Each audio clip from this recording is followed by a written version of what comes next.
On করে দিয়েছেন?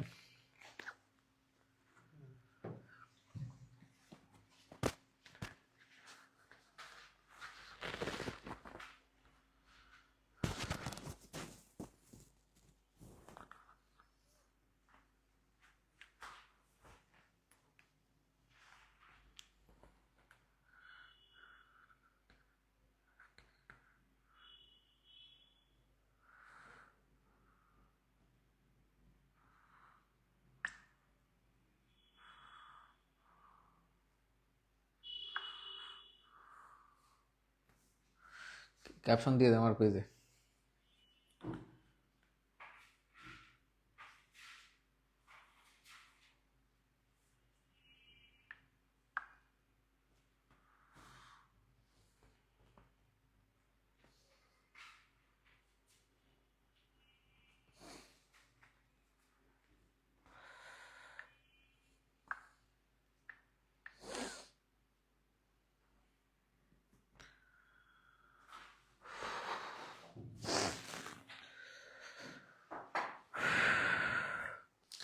আসসালামু আলাইকুম, সকলকে স্বাগতম জানাচ্ছি বিজয় যাত্রার আর একটা গুরুত্বপূর্ণ ক্লাসে। যারা আগামী 9 তারিখ প্রাইমারি পরীক্ষা দিবেন তারা একটু কেয়ারফুল থাকবেন ইংরেজি সাহিত্য নিয়ে। মানে আমি যদি 5টা বিষয়ের একটু আপনাদের হিসাব করি, আচ্ছা 5টা না, ধরতে গেলে 6টা বিষয় চলে আসে ইংরেজি সাহিত্য আর গ্রামার যোগ করলে। আচ্ছা, এই বিষয়গুলোর মধ্যে মানে একদম কম পড়ে যেখানে আসলে বেশি নম্বর পাওয়া যায় সেটা হচ্ছে ইংরেজি সাহিত্য। তো আজকে চলে এলাম যে আজকে যারা ইংরেজি সাহিত্য কোনোদিন ধরেনি নাই কিংবা ইংরেজি সাহিত্য নিয়ে কোনো প্রিপারেশনই নাই তাদের জন্য কিন্তু একটা হাই ভোল্টেজ ক্লাস নিয়ে আপনাদের সামনে হাজির হয়ে গেলাম। অলরেডি কিন্তু আজকে বেজে গিয়েছে 9টা 4 এবং যারা যুক্ত হয়েছেন সবাই একটু দ্রুত ক্লাসটি কি করবেন, ক্লাসটি দ্রুত একটু, আমাদের অনেকগুলো প্রশ্ন আমরা সমাধান করব এবং ব্যাখ্যা সহকারে, এবং ইনশাল্লাহ আশা রাখি আপনারা এখান থেকে কমন পাবেন ইনশাল্লাহ। আচ্ছা, দেখতে পাচ্ছি আমাদের সাথে যুক্ত হয়েছেন, আচ্ছা তাসমিন আক্তার সালাম জানিয়েছেন যে ওয়ালাইকুম সালাম, সালমা খাতুন, আফিফা মুতাহারা সুমাজি সালাম জানিয়েছেন যে ওয়ালাইকুম সালাম। এবং আজকের ক্লাসটি যারা শেয়ার করবেন তাদের জন্য কিন্তু আমাদের লিটারেচার স্পেশাল যে পিডিএফটা সেটা কিন্তু আমরা সম্পূর্ণ ফ্রিতেই দিয়ে দিব ইনশাল্লাহ। আবারও বলছি, আগামী 9 তারিখ প্রাইমারি পরীক্ষার জন্য, আগামী 9 তারিখে যে প্রাইমারি পরীক্ষা হবে সেই প্রাইমারি পরীক্ষায় ইংরেজি লিটারেচার থেকে প্রতি বছরই কিন্তু প্রশ্ন থাকে। ইংলিশ লিটারেচার থেকে কিন্তু প্রতি বছরই পরীক্ষায় প্রশ্ন থাকে। লিটারেচার থেকে প্রতি বছরই কিন্তু পরীক্ষায় প্রশ্ন থাকে। তো আজকে আপনাদের এমন কিছু, অর্থাৎ যেগুলো আসলে একদম গবেষণামূলক, এমন কিছু গবেষণামূলক কোশ্চেন আমরা সলভ করব এবং এই কোশ্চেনগুলো সর্বোচ্চ 10 পৃষ্ঠা হবে এবং আজকে আমরা যে কোশ্চেন সমাধান করব সেই 10 পৃষ্ঠার যে পিডিএফটা, 10 পৃষ্ঠার পিডিএফটা আমরা আপনাদের দিয়ে দেবো ইনশাল্লাহ। যারা পিডিএফ নিতে চান একটু দ্রুত ক্লাসটি কি করবেন, ক্লাসটিতে সবাই রিয়াক্ট প্লাস শেয়ার দিয়ে, অর্থাৎ ক্লাসটি শেয়ার করবেন এবং রিয়াক্ট দিবেন, লাভ রিয়াক্ট দিবেন, শেয়ার এবং রিয়াক্ট দিয়ে সবাই একটু দ্রুত ডান লিখে জানাবেন এবং একই সাথে জানাবেন যে আপনারা কে কোথা থেকে ক্লাসটিতে যুক্ত হয়েছেন, অবশ্যই কিন্তু জানাবেন। গতকাল যারা আমার ইংরেজি গ্রামার ক্লাস করেছিলেন, গতকালও যেরকম ক্লাসটি ইফেক্টিভ হয়েছিল, ইনশাল্লাহ আজকের ক্লাসটি আরো গুরুত্বপূর্ণ হবে, কারণ ইংরেজি সাহিত্য থেকে প্রতি বছরই প্রশ্ন আসে এবং হুবই কমন চলে আসে। অলরেডি 400+ শিক্ষার্থী যুক্ত হয়ে গিয়েছেন। সবার কাছ থেকে একটা শেয়ার এবং অবশ্যই সবাই লাভ রিয়াক্ট দিবেন, তাহলে কিন্তু আপনারা একদম সম্পূর্ণ ফ্রিতে পিডিএফটা পেয়ে যাবেন। এবং এই কনকনে ঠান্ডা শীতের মধ্যে যারা শেষ মুহূর্তেও হাল ছাড়ছেন না, দেখেন এত মাস কষ্ট করতে পারলেন, এখানে এমনও ডেডিকেটেড শিক্ষার্থী ক্লাস করছেন যারা আসলে মাসের পর মাস আসলে দিনরাত পরিশ্রম করেছেন, দিনরাত কিন্তু কষ্ট করেছেন শুধুমাত্র প্রাইমারিতে চাকরি পাওয়ার নিয়তে। এবং ইনশাল্লাহ শেষ মুহূর্তে যদি আপনার হাল না ছাড়েন এবং আল্লাহ রহমত থাকে আর যদি প্রশ্ন ফাঁস না হয়, তাহলে ইনশাল্লাহ আপনার চাকরিটা এবারই হবে ইনশাল্লাহ। 450 জন শিক্ষার্থী অলরেডি যুক্ত হয়ে গিয়েছেন। আচ্ছা, প্রথমে একটু কমেন্টস পড়ে আমি ক্লাসটি শুরু করে দিব। ইরা ইসলাম রয়েছেন পাবনা থেকে। আচ্ছা, আফিফা লিখছেন নারায়ণগঞ্জ থেকে রয়েছেন। ইরা ইসলাম রয়েছেন পাবনা থেকে। রংপুর থেকে যুক্ত আছেন ফারজানা ফুজি, নিয়মিত ক্লাস করে থাকেন। হ্যাঁ, যারা আমাদের পেজে নিয়মিত ক্লাস করে থাকেন তাদের নাম কিন্তু মুখস্থ, মানে যখনই সামনে চলে আসে তখন বুঝতে পারি যে এরা আসলে নিয়মিত ক্লাস করে থাকেন। আচ্ছা, দেখতে পাচ্ছি এমডি আলম রাজশাহী থেকে যুক্ত আছেন। আচ্ছা, মোরশেদা আক্তার সালাম জানিয়েছেন, ওয়ালাইকুম সালাম। নাটোর থেকে বলছেন জারিন তাসনিম, অসংখ্য ধন্যবাদ। শাহিন আলম সিলেট থেকে দেখছেন, যেখানে বিপিএল খেলা হচ্ছে। আচ্ছা, দৃষ্টিমণি ঢাকা থেকে দেখছেন। ডিএ দিদার সমুদ্র পাড় থেকে কক্সবাজার থেকে দেখছেন। অসংখ্য শিক্ষার্থী কিন্তু আমাদের আজকের লিটারেচার গুরুত্বপূর্ণ ক্লাসে অসংখ্য শিক্ষার্থী কিন্তু যুক্ত হয়ে গিয়েছেন। আচ্ছা, সাবিহা ইয়াসমিন ঐশী পাবনা থেকে আছেন। জান্নাতুল জান্নাত রয়েছেন ফরিদপুর থেকে। তো অনেকে আসলে কমেন্টস না পড়লেও রাগ করে, তারপর আসলে যতটুকু কমেন্টস পড়া প্রয়োজন ক্লাসের মাঝখানে এটা কিন্তু কমেন্টস পড়ে দেই। তবে আমার সবচেয়ে মূল ফোকাস থাকে আপনাদের কিভাবে কিছু উপহার দেওয়া যায় এবং সেই উপহারটা অবশ্যই যাতে করে ইফেক্টিভ হয়, পরীক্ষার হলে কাজে লাগে। তো আজকে আপনারা বিশ্বাস রাখতে পারেন ইনশাল্লাহ, ইংরেজি সাহিত্যের এটা হচ্ছে আমি বলতে পারি যে শেষ মুহূর্তের একটা মেডিসিন। এবং এই মেডিসিনটা আপনাদের সবার দরকার যাদের আসলে শেষ মুহূর্তে ইংরেজি সাহিত্য থেকে কমন পেতে চান, এবং ইনশাল্লাহ আশা রাখি এই টাইপের প্রশ্ন ইংরেজি সাহিত্য থেকে আসবে। তো আবার বলছি, যারা কিন্তু ক্লাসটিতে যুক্ত হয়েছেন, আমি আর 30 সেকেন্ডের মধ্যে ক্লাসে চলে যাব, মেইন ক্লাসে। এবং সবাই অবশ্যই অবশ্যই সামনে খাতা কলম নিয়ে রাখবেন, কারণ আজকে যা ক্লাসে পড়াবো এইটাই আপনার জন্য লাস্ট পড়া, এবং আপনি রিভিশন সেই তথ্যগুলো আপনি পরীক্ষার আগে রিভিশন দিয়ে দিবেন। এবং রিভিশন দেওয়ার জন্য আমরা কিন্তু আপনাদেরকে এই 10 পৃষ্ঠার পিডিএফটা সম্পূর্ণ ফ্রিতে কিন্তু দিয়ে দিব ইনশাল্লাহ। আচ্ছা, দেখতে পাচ্ছি ফিরোজা বেগম খুলনা থেকে যুক্ত হয়েছেন। এমএসটি ঋতু চাঁপাইনবাবগঞ্জ থেকে দেখছেন। আচ্ছা, দিলশাদ জাহান বৃষ্টি লিখেছেন ডান। অলরেডি 500+ শিক্ষার্থী যুক্ত হয়ে গিয়েছেন। তো এখনই কিন্তু আমাদের ক্লাসটি শুরু করব ইনশাল্লাহ, এবং সবাই যেটা আপনি পারবেন সেটা কিন্তু সবাই অবশ্যই আমাদের সাথে রেসপন্স করবেন এবং জানাবেন। আচ্ছা, তো সবাইকে অসংখ্য ধন্যবাদ। চলে যাচ্ছি আজকের ইংরেজি সাহিত্যের প্রথম প্রশ্নে আমরা চলে যাচ্ছি। আচ্ছা, দেখেন, যদি পরীক্ষায় প্রশ্ন কঠিন হয় তাহলে কিন্তু এই টাইপের প্রশ্নগুলো পরীক্ষায় কিন্তু আসবে। দেখেন, ম্যাক্সিমামই কিন্তু উত্তর করতে পারবেন না, একটু ভালো করে দেখেন। প্রথমটা বলা হয়েছে, who is the author of the sun also rises. এটার আসলে লেখক কে? Option A Vikram Seth, option B Anika Ali, option C Ernest Hemingway, option D হচ্ছে উইলিয়াম ব্লেক। সবাই অলরেডি 587 জন যুক্ত হয়ে গিয়েছেন। আচ্ছা, আমার বোর্ডটা কি ক্লিয়ার দেখা যাচ্ছে?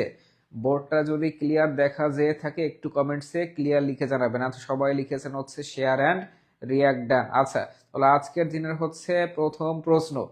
আচ্ছা, আজকের দিনের প্রথম প্রশ্ন দেখেন, দ্য সান অলসো রাইজেস। আচ্ছা, এখানে আপনাদের একটু আমি প্রেক্ষাপটটা বলি, তাহলে আসলে মনে থাকবে। যখন আসলে প্রথম বিশ্বযুদ্ধ হয়, ইংরেজি সাহিত্যের কিন্তু অনেক বিষয়বস্তু সমসাময়িক বিষয় নিয়ে রচিত হয়েছে। যখন আসলে প্রথম বিশ্বযুদ্ধ হয়, সে প্রথম বিশ্বযুদ্ধের কবলে পড়ে কিন্তু ইউরোপে অনেকটাই কিন্তু বিপর্যয় নেমে এসেছিল, এবং এক কথায় প্রথম বিশ্বযুদ্ধের পরে মানুষের সামাজিক, অর্থনৈতিক এবং রাজনৈতিক জীবনের পট কিন্তু অনেকাংশে পরিবর্তন হয়েছিল এই প্রথম বিশ্বযুদ্ধের পরে। পরবর্তী জীবনে আসলে মানুষের অবস্থা কেমন হয়েছিল, তাদের সামাজিক অবস্থা কেমন ছিল, তাদের অর্থনৈতিক অবস্থা কেমন ছিল, এগুলো যদি জানতে হয় তাহলে কিন্তু আপনাকে পড়তে হবে দ্য সান অলসো রাইজেস। এবং এটা কিন্তু একটা নোভেল বা উপন্যাস, এবং যার রচয়িতা হচ্ছে আর্নেস্ট হেমিংওয়ে। একটু প্রেক্ষাপট মনে রাখবেন, পরীক্ষায় যদি প্রশ্ন ঘুরিয়ে ফিরিয়ে দেয় তারপরও কিন্তু আপনি কিন্তু ভুল করবেন না। তার মানে দ্য সান অলসো রাইজেস প্রথম বিশ্বযুদ্ধের পরের জীবন সম্পর্কে আসলে লেখা, এবং এটা কিন্তু একটা গুরুত্বপূর্ণ উপন্যাস আর্নেস্ট হেমিংওয়ের কিন্তু একটা গুরুত্বপূর্ণ উপন্যাস। আচ্ছা, এবং মনে রাখবেন তার বেশিরভাগ কিন্তু সাহিত্যকর্ম লেখা হয়েছিল এই প্রথম বিশ্বযুদ্ধ কেন্দ্রিক। তার মানে হচ্ছে আমাদের অথর আমাদেরকে দ্য সান অলসো রাইজেস কিন্তু আমাদের অপশন সি, একের সি কিন্তু সঠিক উত্তর, একের সি, নাম্বার 1 এর সি কিন্তু সঠিক উত্তর।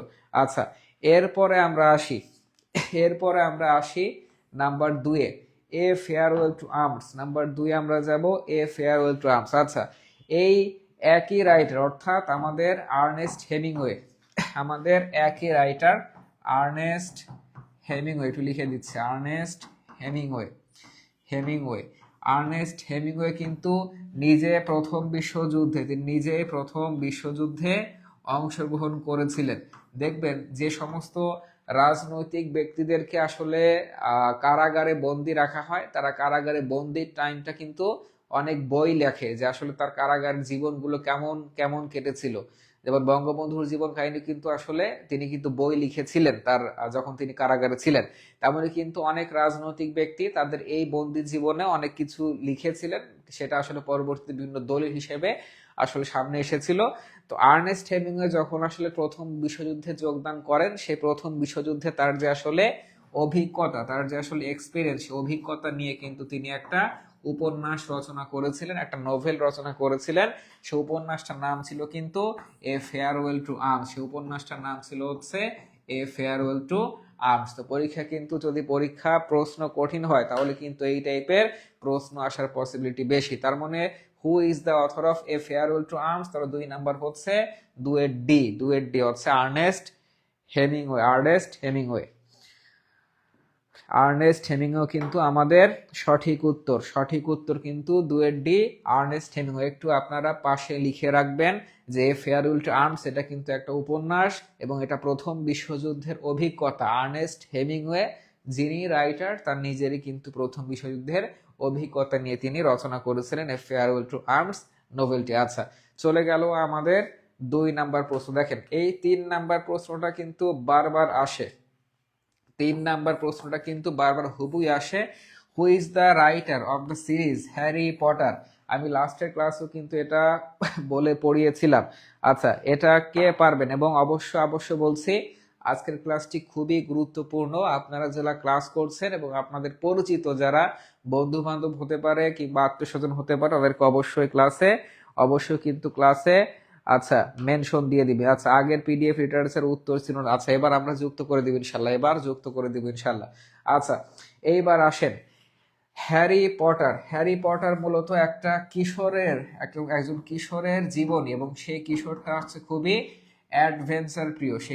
সেই কিশোর হচ্ছে অনেকটা অ্যাডভেঞ্চার প্রিয় এবং দেখবেন যে মানুষের জীবনে অনেক কিছুই থাকে, তেমনই কিন্তু তার মধ্যে কিন্তু একটা পার্ট হচ্ছে যেমন আমি যদি বলি যে অনেকে ভূত প্রেত বা ঝাড়ফুঁক, আমি যদি এক কথা বলি বাংলা কথা, যে অনেকে আসলে জিন বা কালো জাদু, অনেকে আসলে ব্ল্যাক ম্যাজিক বা কালো জাদু নিয়ে কিন্তু অনেকে চর্চা করে থাকেন। তেমনি কিন্তু একজন কিশোর যিনি কিনা অ্যাডভেঞ্চার পছন্দ করেন এবং তার কিন্তু আসলে ব্ল্যাক ম্যাজিকটা আসলে কি সেটা মূলত তিনি আসলে চর্চার মাধ্যমে অনেক কিছু করেছিলেন। এই হ্যারি পটার কিন্তু এই পুরো একটা সিরিজ কেন্দ্র করে কিন্তু লেখা এবং যার মূল বিষয়বস্তু কিন্তু একজন কিশোর এবং তার অ্যাডভেঞ্চার লাইফ এবং ব্ল্যাক ম্যাজিক কেন্দ্র করে লেখা এবং যার রচয়িতা হচ্ছে জে কে রাউলিং। এখানে কিন্তু কে রাউলিং রয়েছে, কে জে রাউলিং রয়েছে, কে রাউলিং রয়েছে, এটা কিন্তু একজনই হবে, তিনি হচ্ছেন জে কে রাউলিং। এবং আরো বলছি তিনি কিন্তু একজন নারী লেখিকা ছিলেন। কেউ কিন্তু পুরুষ ভেবে ভুল করবেন না। তার মানে হ্যারি পটার কিন্তু একটা অ্যাডভেঞ্চারাস একটা সিরিজ। আচ্ছা, তার মানে হচ্ছে জে কে রাউলিং। এই প্রাইমারি পরীক্ষায় কিন্তু এই টাইপের প্রশ্ন হুবই চলে আসে এবং সর্বশেষ কিন্তু সপ্তম সিরিজ এইটার কিন্তু প্রকাশিত হয়েছে, হ্যারি পটারের সর্বশেষ সপ্তম সিরিজ প্রকাশিত হয়েছে। আচ্ছা, এইবার আমরা যাব হচ্ছে পরবর্তী। আচ্ছা, এইবার আমরা যাব হচ্ছে আমরা 4 নাম্বার, এবার আমরা যাব হচ্ছে number 4 A. Who writes waiting for Godot? Waiting for god. পরীক্ষা যদি প্রশ্ন কঠিন হয় তাহলে কিন্তু এই টাইপের প্রশ্ন দিয়ে দিবে। আচ্ছা, তো আমরা এই ওয়েটিং ফর গডট, এটা হচ্ছে একটা মূলত absurd drama. Waiting for Godot হচ্ছে, লিখে রাখেন, অ্যাবসার্ড ড্রামা। অ্যাবসার্ড ড্রামা মানে হচ্ছে হাস্যরসাত্মক নাটক।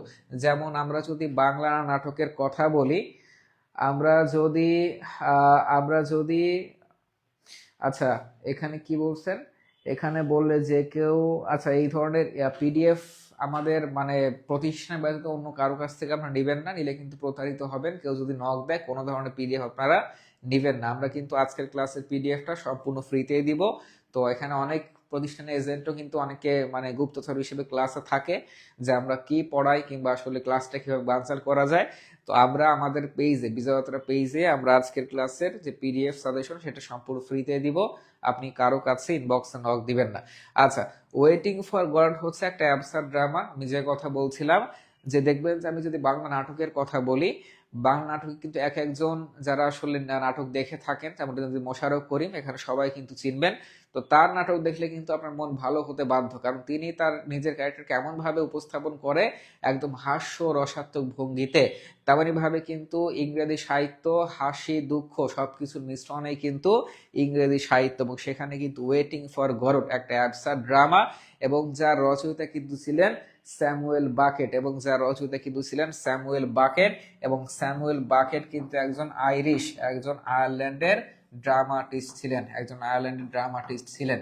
তো এটা হচ্ছে পার্শ্ববর্তী দেশের প্রভাব হতে পারে, কারণ আমাদের দেশের যদি বাংলা সাহিত্যের কথা বলি, যেহেতু আমাদের পার্শ্ববর্তী দেশ ভারত, এবং সেখানে কিন্তু কলকাতার অনেক কবি সাহিত্যিক বাংলার সাহিত্যে ওতপ্রোতভাবে জড়িত হয়েছে।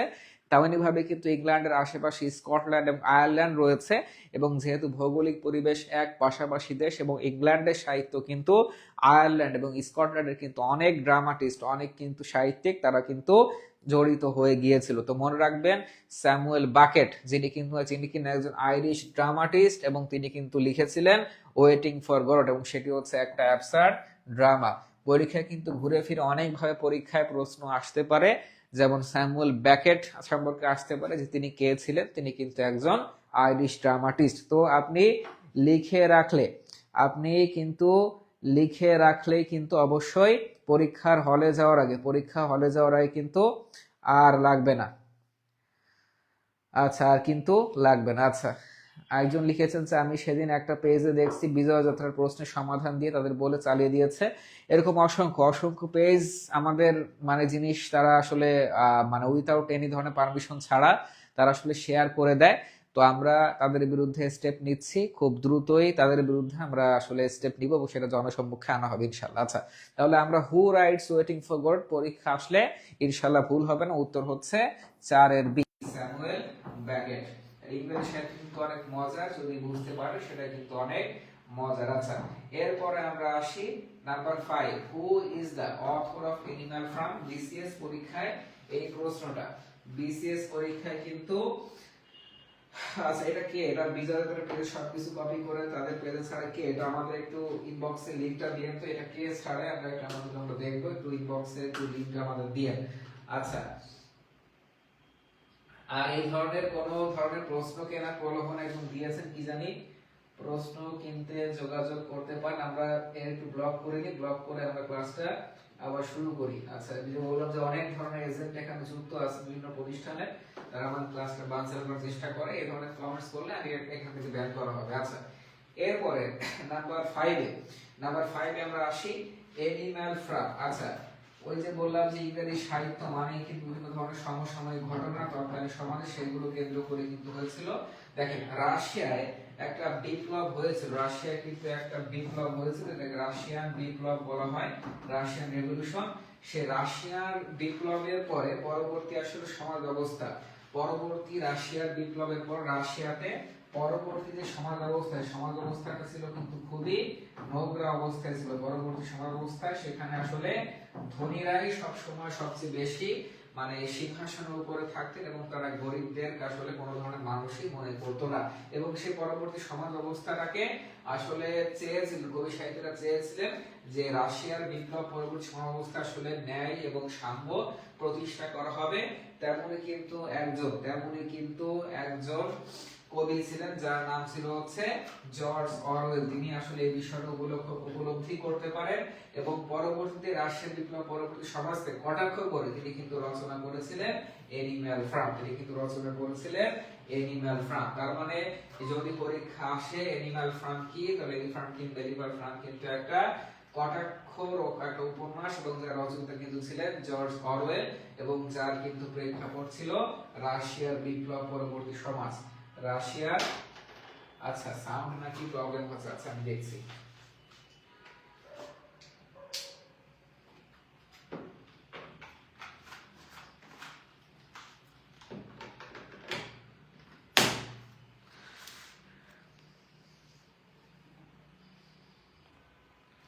আচ্ছা এইবার আমার ক্লিয়ার কিনা একটু জানাবেন, এইবার সাউন্ডটা ক্লিয়ার কিনা একটু জানাবেন।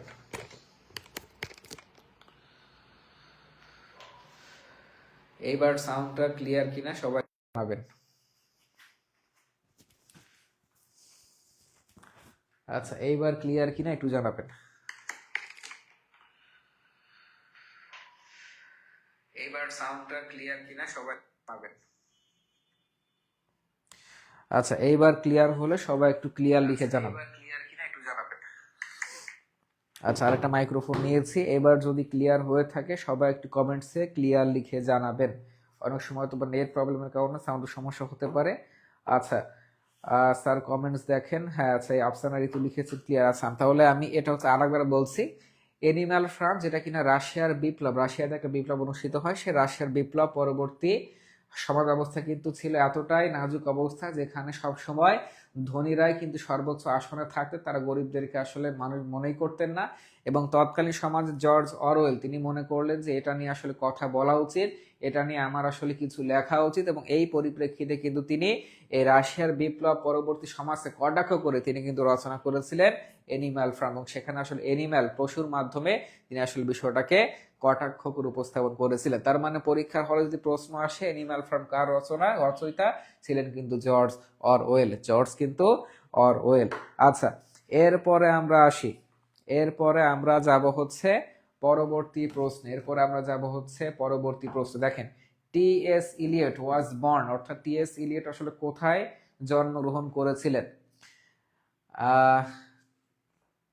দেখেন টি.এস. ইলিয়ট আসলে কোথায় জন্মগ্রহণ করেছিলেন এবং টি.এস. ইলিয়টের আমি যদি কথা বলি, তিনি কিন্তু নোবেল পুরস্কার পেয়েছিলেন। ইংরেজি সাহিত্যে কিন্তু সবাই এই নোবেল প্রাইজ আসলে পাননি, যে কয়েকজন পেয়েছিলেন তার মধ্যে কিন্তু টি.এস. ইলিয়ট অন্যতম।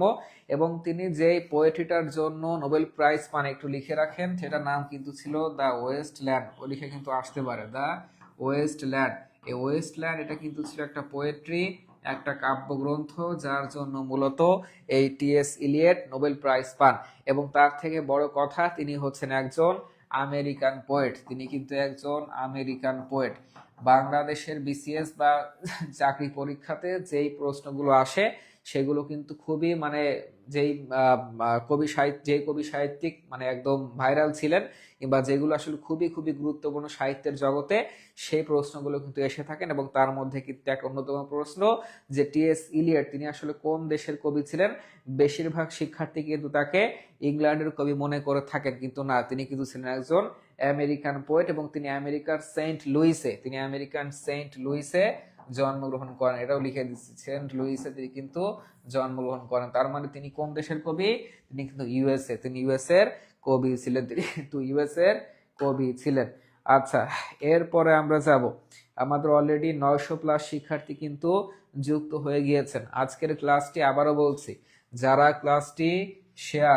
ক্লাসটি শেয়ার এবং কেয়ার অর্থাৎ লাভ রিয়াক্ট দিবেন তাদের জন্য সম্পূর্ণ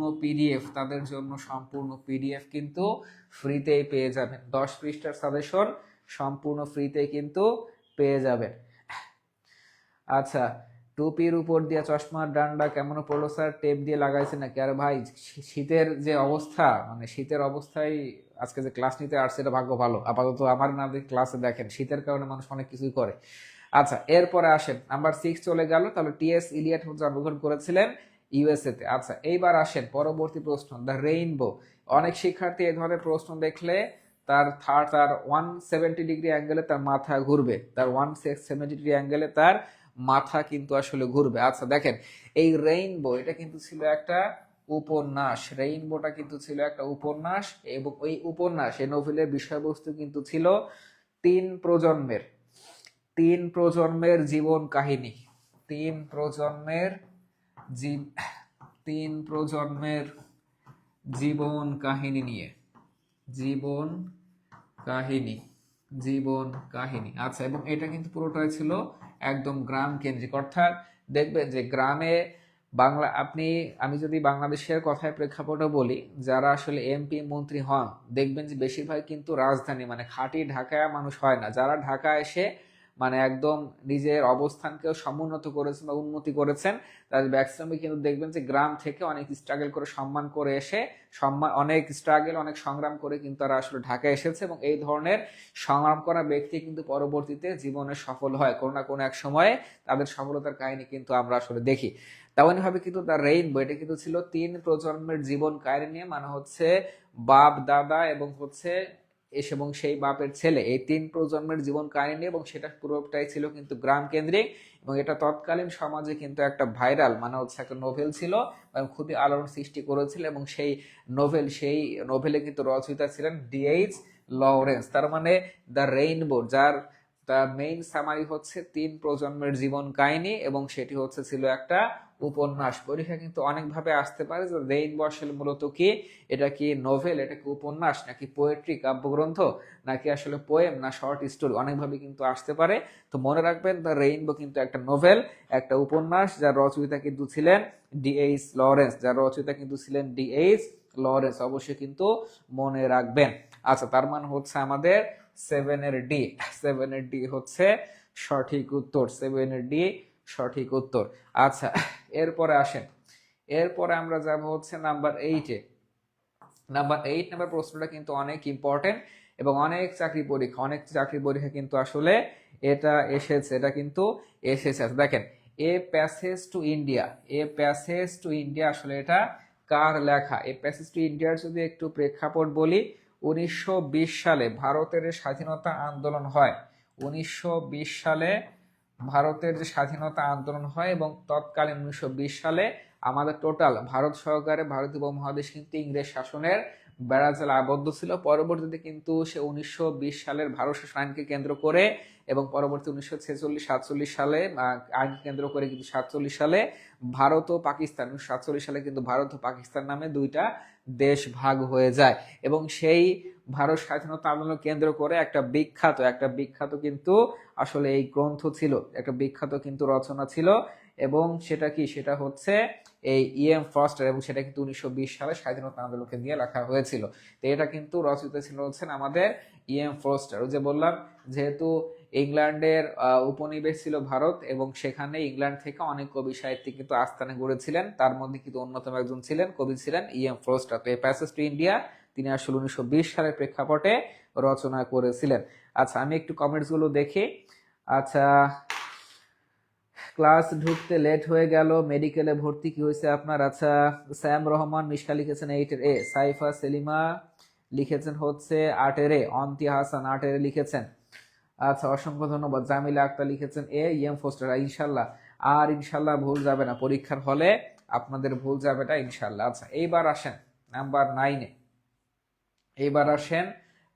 9-এ। দেখেন নাম্বার 9-এ কি বলেছে।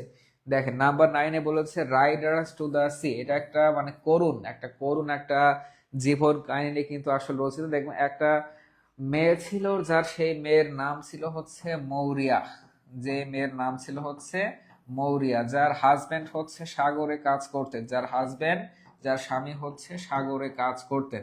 তো হঠাৎ তিনি মৌরিয়া দেখতে পেলেন তার স্বামী সাগরে মাছ ধরতে গিয়ে তার স্বামী হারিয়ে গিয়েছেন। তার মৌরিয়ার হচ্ছে 2 ছেলে ছিল। তো তার বাবাকে খুঁজতে যেয়ে 2 ছেলের মধ্যে বড় ছেলে তিনি সাগরে যান, এবং সে বড় ছেলে তিনিও তার হাজবেন্ডের মতো, সে বড় ছেলেও কিন্তু নিখোঁজ হয়ে যায়, আর কিন্তু আসে না। তাহলে বাকি থাকলো তার আর এক ছেলে, ছোট ছেলে কয়েক বছর পরে চিন্তা করলেন যে না, আমার বাবা এবং আমার ভাই মারা গিয়েছেন, আসলে সমুদ্রে কি আছে, আমি একটু এই রহস্যটা উন্মোচন করতে চায়। পরবর্তীতে কিন্তু দেখা যায় এই মৌরিয়া তার সবশেষ ছেলেকে তেয়া সাগরে যেতে দেয়নি প্রথম প্রথম, তারপর লাস্টের দিকে চলে গিয়ে তারা কিন্তু একই পরিণত হয়, এবং সে রহস্যের জাল কিন্তু আজ আজ পর্যন্ত বের হয়নি। ইংরেজি সাহিত্য মানে আপনি মজা পাবেন যখনই আপনি ফ্রি টাইমে থাকবেন, মানে পরবর্তী যখন বিসিএস পরীক্ষা দিবেন অবশ্যই ইংরেজি সাহিত্য দেখবেন, মানে পড়তেও মজা পাবেন, নম্বরও কিন্তু আপনি খুব সহজেই এখান থেকে আর্ন করতে পারবেন। তার মানে এটা মনে রাখবেন, রাইডার্স টু দ্য সি এটা হচ্ছে একটা ওয়ান অ্যাক্ট প্লে, মানে হচ্ছে এই মৌরিয়া তার এই জীবন কাহিনী কেন্দ্র করে, মানে একজন ওয়ান অ্যাক্ট প্লে মানে একজনকে কেন্দ্র করে কিন্তু নাটকটা রচয়িতা হয়েছিল। এই পরীক্ষাটা কিন্তু এখানে প্রশ্ন আসতে পারে Riders to the sea, Riders to the sea, এবং যার রচয়িতা ছিলেন হচ্ছে জে এম সিন্স, একটু লিখে রাখেন এই রাইডার্স টু দ্য সি এর রচয়িতা হচ্ছে, এই নাটকের রচয়িতা হচ্ছে J M Synge, J M Synge, একটু সবাই লিখে রাখেন, একটু লিখে রাখেন। খুব ভালো স্যার, এই পেজের ক্লাসগুলো অপরিচিত লিখেছেন, যে অসংখ্য অসংখ্য ধন্যবাদ, এবং আমরা সবাই চেষ্টা করি আপনাদেরকে নতুন কিছু একদম ভিন্ন আঙ্গিকে দেওয়ার জন্য ইনশাল্লাহ। আচ্ছা, এরপরে আমরা যাব হচ্ছে পরবর্তী প্রশ্নে। হ্যাঁ আচ্ছা, নাইনের সি লিখেছেন সাইফা, বাংলার উপর ক্লাস যে ইনশাল্লাহ হবে। আচ্ছা, এরপরে আসেন number 10, the author of the book the time machine. আপনারা কি সায়েন্স ফিকশন অর্থাৎ বৈজ্ঞানিক কল্পকাহিনীর নাম শুনেছেন? সায়েন্স ফিকশন বা বৈজ্ঞানিক কল্পকাহিনীর নাম শুনেছেন? তো দ্য টাইম মেশিন হচ্ছে এমন একটা সায়েন্স ফিকশন ছিল, যে সাপোজ আমরা এখন অবস্থান করছি কোন সালে, আমরা 2026 সালে অবস্থান করছি। এই টাইম মেশিনে কেউ যদি ট্যাপ করে, তাহলে আপনি চাইলে 2010 সালেও ফিরে যেতে পারবেন, মানে মজার একটা কাহিনী। তো এই দ্য টাইম মেশিন, এই প্রশ্নটা কিন্তু বিসিএসও অসংখ্যবার কিন্তু এসেছে। তো মনে রাখবেন এই টাইম মেশিন এটা কিন্তু রচয়িতা ছিলেন হচ্ছে H.G. ওয়েলস। টাইম মেশিন রচয়িতা ছিলেন কিন্তু H.G. ওয়েলস, এবং এটা কিন্তু একটা সায়েন্স ফিকশন মানে বৈজ্ঞানিক কল্পকাহিনী বলা হয়ে থাকে, বৈজ্ঞানিক কল্পকাহিনী কিন্তু বলা হয়ে থাকে। আচ্ছা, অসংখ্য অসংখ্য ধন্যবাদ যারা আসলে শীতের মধ্যে ক্লাসে যুক্ত হয়েছেন এবং এখনো পর্যন্ত আসলে আছেন। ইনশাল্লাহ 9 তারিখ চাকরির পরীক্ষায় আপনাদের জয় হবে ইনশাল্লাহ, আশা রাখি। আচ্ছা, তার মানে মনে রাখবেন টাইম মেশিনের রচয়িতাকে, টাইম মেশিন রচয়িতা কিন্তু H.G. ওয়েলস। আচ্ছা, এইবার আসি, অর্থাৎ বাংলা সাহিত্যের সাথেও যে ইংরেজি সাহিত্যের একটা মিল রয়েছে সেটা কিন্তু দেখতে পাবো আমরা এই প্রশ্নে। দেখেন, গীতাঞ্জলি রবীন্দ্রনাথ ঠাকুরের একটা বিখ্যাত কাব্যগ্রন্থ গীতাঞ্জলি, এবং এই গীতাঞ্জলির সাথে কিন্তু যিনি আসলে জড়িয়ে আছেন তিনি হচ্ছেন একজন আইরিশ কবি, এবং তার নাম হচ্ছে ডব্লিউ বি ইয়েটস। তিনি কিন্তু এই গীতাঞ্জলি এই বিখ্যাত কাব্যগ্রন্থটাকে তিনি কিন্তু ইংরেজিতে ট্রান্সলেট করেছিলেন, এবং তিনি হচ্ছেন একজন আইরিশ পোয়েট, একজন আয়ারল্যান্ডের পোয়েট, এবং তিনি কিন্তু খুবই গুরুত্বপূর্ণ ভূমিকা লিখেছিলেন বাংলাদেশের সাহিত্যেও। তাহলে ডব্লিউ.বি. ইয়েটস তিনি একজন আইরিশ কবি, এবং তিনি কিন্তু গীতাঞ্জলি রবীন্দ্রনাথ ঠাকুরের এই কাব্যগ্রন্থে তিনি অনুবাদ করেছিলেন। আচ্ছা, তার মানে বিজয় যাত্রা ক্লাস কোনোভাবে মিস করা যাবে না। তাই মেডিকেল অ্যাডমিট থেকে ক্লাস করছি ভাই, যে আপনার জন্য দোয়া রইলো, আপনি দ্রুত সুস্থ হয়ে যান। আচ্ছা, তাহলে গীতাঞ্জলি ইনশাল্লাহ আপনাদের ভুল হবে না, ডব্লিউ.বি. ইয়েটস, গীতাঞ্জলি দেখলে বুঝে নেবেন ইংরেজি সাহিত্যে ডব্লিউ.বি. ইয়েটস, এবং তিনি ছিলেন একজন আইরিশ কবি। আচ্ছা, এরপরে আমরা যাব নাম্বার 12। আপনি মাথায় রাখবেন যে ইংরেজি লিটারেচার নিয়ে, প্রাইমারি লিটারেচার ইংরেজি সাহিত্য নিয়ে আপনি অন্যান্য প্ল্যাটফর্মে অন্যান্য বিষয়ের ক্লাস পাবেন, তবে ইংরেজি সাহিত্য নিয়ে আমি আসলে দেখি না যে কোনো জায়গায় আসলে ক্লাস নেওয়া হয়েছে বা একটু ছেলে আপনাদেরকে একটু কেয়ার করেছে এই বিষয়ে। তো আমরা আশা রাখি বিজয় যাত্রা আপনাদের জন্য যেই ক্লাসগুলো আয়োজন করেছি প্রত্যেকটা ক্লাস মহা গুরুত্বপূর্ণ, এবং যারা করেছেন সামনের পরীক্ষার হলে ইনশাল্লাহ প্রমাণ পাবে। আমরা কথা না, আমরা কাজে বিশ্বাসী, ইনশাল্লাহ প্রমাণ হবে 9 তারিখে। আচ্ছা, এরপরে আসেন আমরা যাব হচ্ছে পরবর্তী প্রশ্নে। কি বলেছে? হু is the author of man and Superman? এটা আসলে কে রচনা করেছেন? আচ্ছা, একটু মনে রাখবেন জি বি শ এই জিবি শকে আমাদের একটু ভালো করে চিনতে হবে, কারণ এখান থেকে কিন্তু অনেকবার প্রশ্ন এসে থাকে। তাকে আসলে গ্রেটেস্ট ড্রামাটিস্ট, তাকে আসলে মডার্ন, তাকে গ্রেটেস্ট মডার্ন, তাকে আসলে গ্রেটেস্ট লিখে রাখেন, তাকে আসলে গ্রেটেস্ট মডার্ন ড্রামাটিস্ট বলা হয়ে থাকে, মডার্ন ড্রামাটিস্ট বলা হয়ে থাকে, ড্রামাটিস্ট বলা হয়ে থাকে। অর্থাৎ বর্তমানে যারা মডার্ন যুগ নিয়ে লেখালেখি করেছিলেন তাদের মধ্যে কিন্তু সবচেয়ে গ্রেটেস্ট, যেমন আসলে উইলিয়াম শেক্সপিয়ারকে আমরা সব মিলিয়ে মানে একদম টোটাল ইংরেজি সাহিত্য মিলিয়ে যেরকম আমরা গ্রেটেস্ট কবি হিসেবে দেখি, তেমনিভাবে আমরা যদি শুধু মডার্ন পিরিয়ডকে কল্পনা করি, আধুনিক যুগকে কেন্দ্র করে কিন্তু গ্রেটেস্ট ড্রামাটিস্ট বলা হয় জিবি শক। এবং সেই জিবি শয়ের কিন্তু একটা গুরুত্বপূর্ণ ড্রামা কিন্তু ছিল man and Superman, man and Superman. এবং সেই ড্রামায় তিনি দেখিয়েছেন একজন যুক্তিবাদী তরুণ কিভাবে তাদের সমাজ ব্যবস্থাকে প্রতিফলিত করে, তার চিন্তাধারা দ্বারা আসলে প্রতিফলিত করে। সেটা কিন্তু জিবি শ তার এই ম্যান অ্যান্ড সুপারম্যান এই ড্রামাতে কিন্তু তিনি দেখিয়েছেন। তার মানে ম্যান অ্যান্ড সুপারম্যানের রচয়িতাকে জিবি শ, এক কথায় জিবি শ। এবং তিনি ছিলেন হচ্ছে একজন greatest modern dramatist. MD Alamgir Hossain লিখেছেন, অনেক সুন্দর লাগছে যে আপনি থাকেন শুরু থেকে শেষ পর্যন্ত, ইনশাল্লাহ ইংরেজি সাহিত্য আপনার হৃদয়ের গহীনে গেঁথে যাবে ইনশাল্লাহ। আচ্ছা, তাহলে চলে গেল হচ্ছে 12 নাম্বার পর্যন্ত কিন্তু চলে গেল। আচ্ছা, এইবার আমরা যাব একই ব্যক্তির আর একটা রচনা, আর্মস অ্যান্ড দ্য ম্যান। ওই একই ব্যক্তি মানে হচ্ছে জিবি শ এর পুরো রূপ হচ্ছে জর্জ বার্নার্ড শ। আচ্ছা, anti romantic comedy Arms and the Man, এটা কিন্তু ছিল একটা অ্যান্টি রোমান্টিক কমেডি। মানে এই নাটকটা কিন্তু হাস্যরসাত্মক নাটক হচ্ছে, মানে রোমান্টিক। এটা আসলে দেখবেন যে ফেব্রুয়ারি 14 তারিখ কি বিশ্ব ভালোবাসা দিবস, তো অনেকে দেখবেন যে ভালোবাসা দিবসের সময় যারা আসলে সিঙ্গেল রয়েছেন, মানে অনেক বিশ্ববিদ্যালয়টা মজা করে উদযাপন করে থাকে, এখানে অনেকে সিঙ্গেল থাকতে পারে, যারা সিঙ্গেল দেখবেন তারা ভালো খবর রাখেন যে বিভিন্ন বিশ্ববিদ্যালয় 14 ফেব্রুয়ারি ভ্যালেন্টাইন্স ডেটে তারা সিঙ্গেল মিছিল আয়োজন করে এবং তারা দাবি করে যে কেউ পাবে না, তা হবে না, তারা অন্যরা যেরকম মিঙ্গেল ভালোবাসা দিবস পালন করছে, যারা সিঙ্গেল তারাও আসলে এই দিবসটা করতেছে, এজন্য কিন্তু তারা স্লোগান দেয়। তেমনই ভাবে কিন্তু অ্যান্টি রোমান্টিক কমেডি, অর্থাৎ আমাদের এখানে রোমান্টিক মানে হচ্ছে যে যা আছে তাই, মানে রোমান্টিক কমেডি, মানে রোমান্টিক বলতে আপনারা বুঝতে পারছেন, আমি কিছু বলবো না। ওই রোমান্টিকের বিরুদ্ধে কিন্তু এটা আসলে লেখা হয়েছিল, রোমান্সের বিরুদ্ধে এটা লেখা হয়েছিল, অর্থাৎ আর্মস অ্যান্ড দ্য ম্যান। এবং যার রচয়িতা কিন্তু ছিল জিবি শ। এবং জিবি শ এর পূর্ণ রূপ হচ্ছে জর্জ বার্নার্ড শ। তার মানে আর্মস অ্যান্ড দ্য ম্যান এটা কিন্তু আমাদের জিবি শয়ের আপনি এটা কিন্তু জিবি শয়ের কিন্তু একটা গুরুত্বপূর্ণ ড্রামা। আচ্ছা স্যার, আপনি এতগুলো ইংরেজি বই পড়েছেন কিভাবে? আমার কিন্তু এই মানে চাকরির জগতে ক্লাস নেওয়াটা শুরু হয়েছিল কিন্তু ইংরেজি সাহিত্য নিয়ে।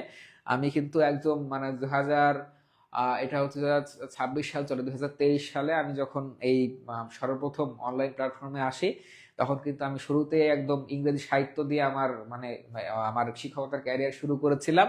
তো সেই ইংরেজি সাহিত্য আমি কিন্তু গ্রামার থেকেও ইংরেজি সাহিত্যের বেশি চর্চা করি। তো সেই ধারাবাহিকতা কিন্তু ক্লাস নিতে আসলাম। আর আমার কিন্তু মেইন টার্গেট ছিল বিসিএস লিটারেচারের ক্লাস না, তারপরে কিন্তু লিটারেচার থেকে আস্তে আস্তে আসলে ইংলিশ গ্রামার দিকে চলে আসি। তো সবকিছু মিলাই চলতেছে আলহামদুলিল্লাহ। আচ্ছা, তার মানে হু ইজ দ্য রাইটার হচ্ছে আর্মস অ্যান্ড দ্য ম্যানের রাইটার কিন্তু ছিল জিবি শ, জর্জ বার্নার্ড শ। আচ্ছা, তাহলে আপনাদের একটু বলেন তাহলে। আচ্ছা, একজন লিখেছেন হচ্ছে চিরকুমার সংঘ। হ্যাঁ, অনেক কিছু আছে, চিরকুমার সংঘ। আচ্ছা আচ্ছা, ঠিক আছে। আচ্ছা, এইবার বলেন তো আপনারা আমাকে কমেন্টস করে জানাবেন যে 1 থেকে 13 পর্যন্ত আপনাদের আমি একদম করালাম, আরো কিন্তু প্রশ্ন আছে। আপনারা কি সবাই আমার কথা কি বুঝতেছেন? যারা যারা বুঝতেছেন একটু ইয়েস লিখে কমেন্টস করে জানাবেন যে আমার ক্লাস যদি বুঝতে পারেন, একটু ইয়েস লিখে কমেন্টস করে জানাবেন। আচ্ছা, এটা আমাদের ব্যাকআপ পেজ যোগাযোগ করতে পারে। কি ব্যাকআপ পেজ ভাই? আচ্ছা, আপনারা একটু জানাবেন যদি বুঝে থাকেন, একটু আমাকে কমেন্টস করে ইয়েস লিখে জানাবেন, ইয়েস লিখে জানাবেন, ইয়েস লিখে জানাবেন।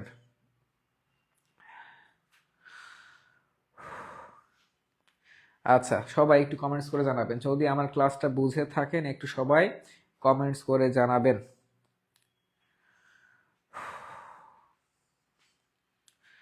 আচ্ছা, এরপরে কিন্তু আমরা যাব পরবর্তী প্রশ্ন। আচ্ছা, আমি একটু কমেন্টস নিব, যে ক্লাসটি কেমন লাগছে অবশ্যই একটু জানাবেন। আচ্ছা, আলিফা ইসলাম লিখেছেন ইয়েস, আফিফা, আচ্ছা সিনথিয়া আফরিন, খাদিজা আফরিন, সব মেয়েদের কমেন্টস। আচ্ছা, এমডিএস কে লিখেছেন ইয়েস, মল্লিকা দাস লিখেছেন হচ্ছে ইয়েস, অর্থাৎ সবাই কিন্তু ক্লাসটি বুঝতে পারছেন। আচ্ছা, আমি আর দেরি না করি, আমি চলে যাব হচ্ছে পরবর্তী প্রশ্নে। আচ্ছা, এরপরে আসেন, এরপরে কি বলেছে, জেন আয়ার, জেন আয়ার এটা কিন্তু ছিল একটা নোভেল, একটা উপন্যাস। আচ্ছা, এই নোভেলটার আমি একটু যদি কাহিনী বলি, শার্লট ব্রন্টে, শার্লট ব্রন্টে এবং তাদের আসলে তাদের একটা গুরুত্বপূর্ণ ইতিহাস রয়েছে ইংরেজি সাহিত্যে, সেটা বিসিএস এ যেদিন ক্লাস নেব ওই দিন বলবো।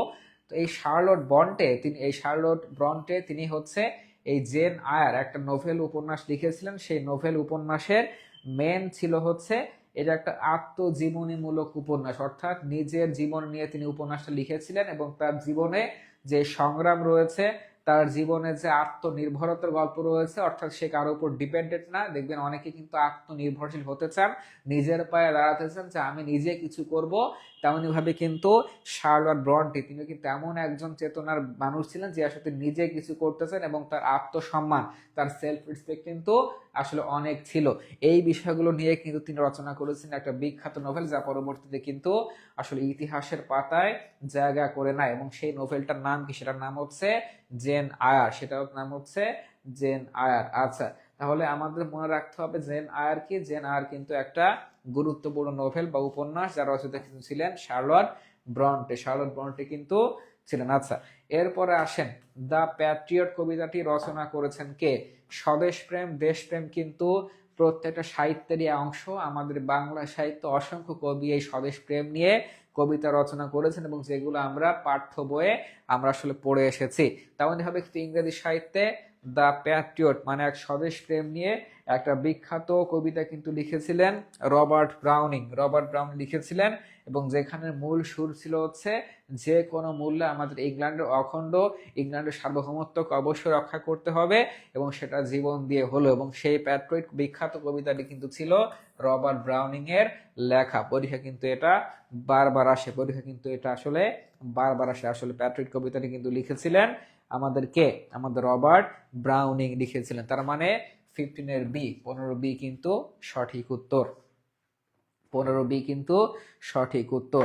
আচ্ছা, এরপরে দেখতে পাচ্ছি রিমা ইসলাম লিখেছে 15 বি, আফসানা ঋতু বি হবে, শ্যামলী রয়, আবিদা মুস্কান লিখেছেন বি হবে। আপনাদের অসংখ্য ধন্যবাদ। আচ্ছা, এরপরে আসেন নাম্বার 16, এই প্রশ্নটা সবার পারতে হবে, অনেক চাকরি পরীক্ষা কিন্তু আসে। The tale of two cities, অর্থাৎ দুইটা শহরের গল্প, the tale of two cities, এটা আসলে রচয়িতাকে অনেকবার এসে থাকে। এই দুইটা শহর হচ্ছে, একটা হচ্ছে ফ্রান্সের প্যারিস শহর এবং আরেকটা হচ্ছে ইংল্যান্ডের লন্ডন শহর। এই দুই শহর বলতে হচ্ছে প্যারিস আর লন্ডনের মানুষের আর্থসামাজিক অবস্থা, রাজনৈতিক বিষয়বস্তু, এই প্রভৃতি নিয়ে কিন্তু আসলে একটা নোভেল, একটা আসলে উপন্যাস কিন্তু রচনা হয়েছিল। এবং সে উপন্যাসটা রচয়িতা কিন্তু ছিলেন চার্লস ডিকেন্স। তার মনে রাখবেন the tale of two series, এটা কিন্তু ছিল একটা বিখ্যাত নোভেল যার রচয়িতা ছিলেন হচ্ছে চার্লস ডিকেন্স। তার তার রচয়িতা কিন্তু ছিলেন আসলে চার্লস ডিকেন্স। তাহলে মনে রাখবেন প্যারিস এবং লন্ডন শহরকে কেন্দ্র করে লেখা the tale of two cities, the tale of two cities. আচ্ছা, এরপরে আমরা আসি, স্যার ফ্রি ক্লাসে ওকে এত সুন্দর পড়ায় না, ধন্যবাদ স্যার। আচ্ছা, আপনাকেও ধন্যবাদ। আমি চেষ্টা করি যেখানে সেটা ফ্রি হোক পেইড হোক, আমার সর্বোচ্চটাকে দিয়ে আমি চেষ্টা করি এবং আমার কাছে কোনো বিভাজন নাই যে ফ্রি ক্লাসে খারাপ পড়াবো, পেইড ক্লাসে ভালো করাবো। আমার কাছে সব বেশি এনাফ, আমি যেখানে পড়াই সেখানে আমার সর্বোচ্চটুকু উজাড় করে দেওয়ার চেষ্টা করি। আচ্ছা, এরপরে আসেন, অবশ্যই কিন্তু আমি আবারও বলছি, আমি যা যা তথ্য বলছি শুধুমাত্র এটার একের উত্তর এ, এক দুইয়ের উত্তর যেভাবে কিন্তু পড়বেন না, আমি যে ইনফরমেশন গুলো দিচ্ছি অবশ্যই কিন্তু লিখে রাখবেন। আচ্ছা, অলিভার টুইস্ট এটাও কিন্তু একটা নোভেল উপন্যাস, এবং যার বিষয়বস্তু কিন্তু ছিল একজন দুর্ভাগা বালক, একজন দুর্ভাগা বালক যার আসলে বাপ মা কেউই ছিল না, এবং সে তার ভাগ্য পরিবর্তনের জন্য চলে আসে এবং পরবর্তী কিন্তু টুইস্টে রূপ নেয়। এই অলিভার টুইস্টও কিন্তু আসলে একই ব্যক্তির লেখা, একটু আগে যাকে আমরা পড়ছিলাম চার্লস ডিকেন্স, সেই চার্লস ডিকেন্সের দুইটা কিন্তু বিখ্যাত উপন্যাস দেখলাম পরীক্ষা আসার মতোই। একটা হচ্ছে এ টেল অফ টু সিটিজ এবং একটা হচ্ছে অলিভার টুইস্ট। অলিভার টুইস্টের মেইন টুইস্ট কিন্তু ছিল একজন দুর্ভাগা বালকের জীবন কাহিনী নিয়ে কিন্তু রচয়িতা জীবন কাহিনী নিয়ে কিন্তু রচিত হয়েছিল, জীবন কাহিনী কিন্তু রচিত হয়েছিল অলিভার টুইস্ট, অলিভার টুইস্ট। আচ্ছা, পেইড ব্যাচে সাহিত্য পাইনি, যে পেইড ব্যাচে সাহিত্য নেওয়া হবে ওটা আমি লাস্ট ক্লাস নিব, ওইটা আগামীকাল অথবা পরশু দিন আমি নেব, ওইটাই সর্বশেষ ক্লাস হবে আপনাদের পেইড ব্যাচে। আচ্ছা, এরপরে আসেন নাম্বার 18 কি বলেছে, who translated the Rubaiyat of Omar Khayyam into English. অর্থাৎ ইংরেজি সাহিত্যে শুধুমাত্র যে আসলে উপন্যাস কিংবা নভেল কিংবা পোয়েট্রি কাব্যগ্রন্থ, শর্ট স্টোরি, ছোট গল্প রচিত হচ্ছে এমন না, ইংরেজির অনেক সাহিত্যিক এসেছিল, তারা আসলে অনুবাদ নিয়ে কাজ করেছিলেন। তেমনই ভাবে কিন্তু আমরা আসলে দেখতে পেরেছিলাম যে রবীন্দ্রনাথের যে গীতাঞ্জলি যেরকম আসলে একজন আইরিশ কবি অনুবাদ করেছিলেন, তেমনি ভাবে কিন্তু রুবাইত ওমর খৈয়াম, এটা পারস্যের একজন বিখ্যাত কিন্তু কবির আসলে রচয়িতা, এবং সে রুবাইত ওমর খৈয়ামকে কিন্তু একজন ইংল্যান্ডের বিখ্যাত কবি, তিনি এটাকে ইংরেজিতে আসলে ট্রান্সলেট করেছিলেন, এবং সে বিখ্যাত অনুবাদকের নাম ছিল কিন্তু এডওয়ার্ড ফিটজেরাল্ড। অর্থাৎ রুবাইত অফ ওমর খৈয়াম যিনি কিনা ইংরেজিতে আসলে অনুবাদ করেছিলেন, সে বিখ্যাত ইংরেজি সাহিত্যিকের নাম কিন্তু ছিল এডওয়ার্ড ফিটজেরাল্ড। আচ্ছা, এরপরে আমরা আসি হু রোট ইউলিসিস। এই ইউলিসিস নিয়ে কিন্তু অনেক কাহিনী রচয়িতা হয়েছে। আপনি কিন্তু যদি ইংরেজি মুভি দেখে থাকেন, ইংরেজি মুভির মধ্যেও কিন্তু আপনি ইউলিসিস নিয়ে অনেক কিছু দেখতে পারবেন। আচ্ছা, ইউলিসিস এটা কিন্তু ছিল একটা কবিতা, ইউলিসিস লিখে রাখেন, এটা কিন্তু ছিল একটা পোয়েম, একটা বিখ্যাত পোয়েম, এবং এই পোয়েমের মূল কথা কিন্তু ছিল ট্রয় যুদ্ধ। ইতিহাসে ট্রয় যুদ্ধ কিন্তু খুবই বিখ্যাত, এবং সে ট্রয় যুদ্ধে যারা আসলে বীর ছিলেন, যারা ট্রয় যুদ্ধের জন্য জীবন দিয়েছিলেন, সেই ট্রয় যুদ্ধের বিখ্যাত বীরদের নিয়ে কিন্তু এই কবিতাটা রচয়িতা হয়েছিল, এবং সে রচয়িতা কিন্তু ছিলেন আলফ্রেড টেনিসন। অর্থাৎ ইউলিসিস তিনি ট্রয় যুদ্ধের বিখ্যাত বীরদের নিয়ে রচনা করেছিলেন। আমি একদম সারমর্ম সহকারে বলে যাচ্ছি, এবং এই যারা পরবর্তীতে বিসিএস পরীক্ষা দিবেন 50, 51, 52 কিংবা যেবারই দেন না কেন, এই পরীক্ষাগুলো কিন্তু বিসিএস ব্যাংক সকল চাকরি পরীক্ষায় এই আজকের এই প্রশ্নটা কিন্তু কাজে লাগবে। এবং এই ক্লাসটি কিন্তু আমাদের যারা ক্লাসটি করছেন, আবার বলছি আপনাদেরকে একটা ঘোষণা দিয়ে, আমাদের ইউটিউবে যাবেন, ইউটিউবে যে বিজয় যাত্রা লিখে সার্চ দেন, এখনই সার্চ দেন, ইউটিউবে যে বিজয় যাত্রা লিখে সার্চ দেন, কারণ আমাদের এই ক্লাসগুলো কিন্তু 30 দিনের বেশি ফেসবুকে রেকর্ড থাকে না, ইউটিউবে আজীবন রেকর্ড থাকবে। এখন ইউটিউবে যান, ইউটিউবে যে বিজয় যাত্রা লিখে সার্চ দিবেন, সার্চ দিয়ে আপনি সাবস্ক্রাইব করে রাখেন। আমাদের সকল ক্লাস কিন্তু ইউটিউবে আমাদের চ্যানেলে কিন্তু আপলোড করা হবে, এবং সেখানে আপনি যে কোনো সময়, আজকে থেকে যে 6 মাস পরেও মনে পড়ে যে আমি এই ক্লাসটি করতে চাই, আপনি কিন্তু ইউটিউব থেকে করতে পারবেন। তো সবাই যারা এখন ক্লাস করছেন, 10 সেকেন্ড লাগবে, ইউটিউবে যান, যে আপনি বিজয় যাত্রা লিখে সার্চ দেন এবং সাবস্ক্রাইব করে রাখেন, তাহলে ইনশাল্লাহ আপনার কোনো কিছুই ভুল যাবে না। আচ্ছা, সবাই যারা হচ্ছেন অনলি 10 সেকেন্ড টাইম, সবাই 10 সেকেন্ড টাইমের মধ্যে আমাদের বিজয় যাত্রা ইউটিউবে সার্চ দিয়ে বিজয় যাত্রা আমাদের চ্যানেলটি সাবস্ক্রাইব করে রাখুন। ইনশাল্লাহ আমাদের সকল ক্লাসগুলো সম্পূর্ণ ফ্রিতে আমরা আপলোড করে দিব। আজীবন কিন্তু ক্লাসগুলো থেকে যাবে। আচ্ছা, তার মানে চলে গেল নাম্বার 19 ইউলিসিস, চলে গেল হচ্ছে ইউলিসিস। আচ্ছা, এরপরে পরবর্তী প্রশ্ন কি বলেছে, a thing of beauty is a joy for ever. এটা কিন্তু একটা বিখ্যাত line, a thing of beauty is a joy for ever. অর্থাৎ সৌন্দর্যের যে পূজারী, যারা বাংলা সাহিত্য যেমন অনেক সাহিত্যিক সৌন্দর্য নিয়ে লিখেছেন, যেমন জীবনানন্দ দাশ, তিনি কিন্তু বাংলার অপরূপ সৌন্দর্যের মহিমায় আসলে মুগ্ধ হয়ে তিনি কবিতা লিখেছিলেন।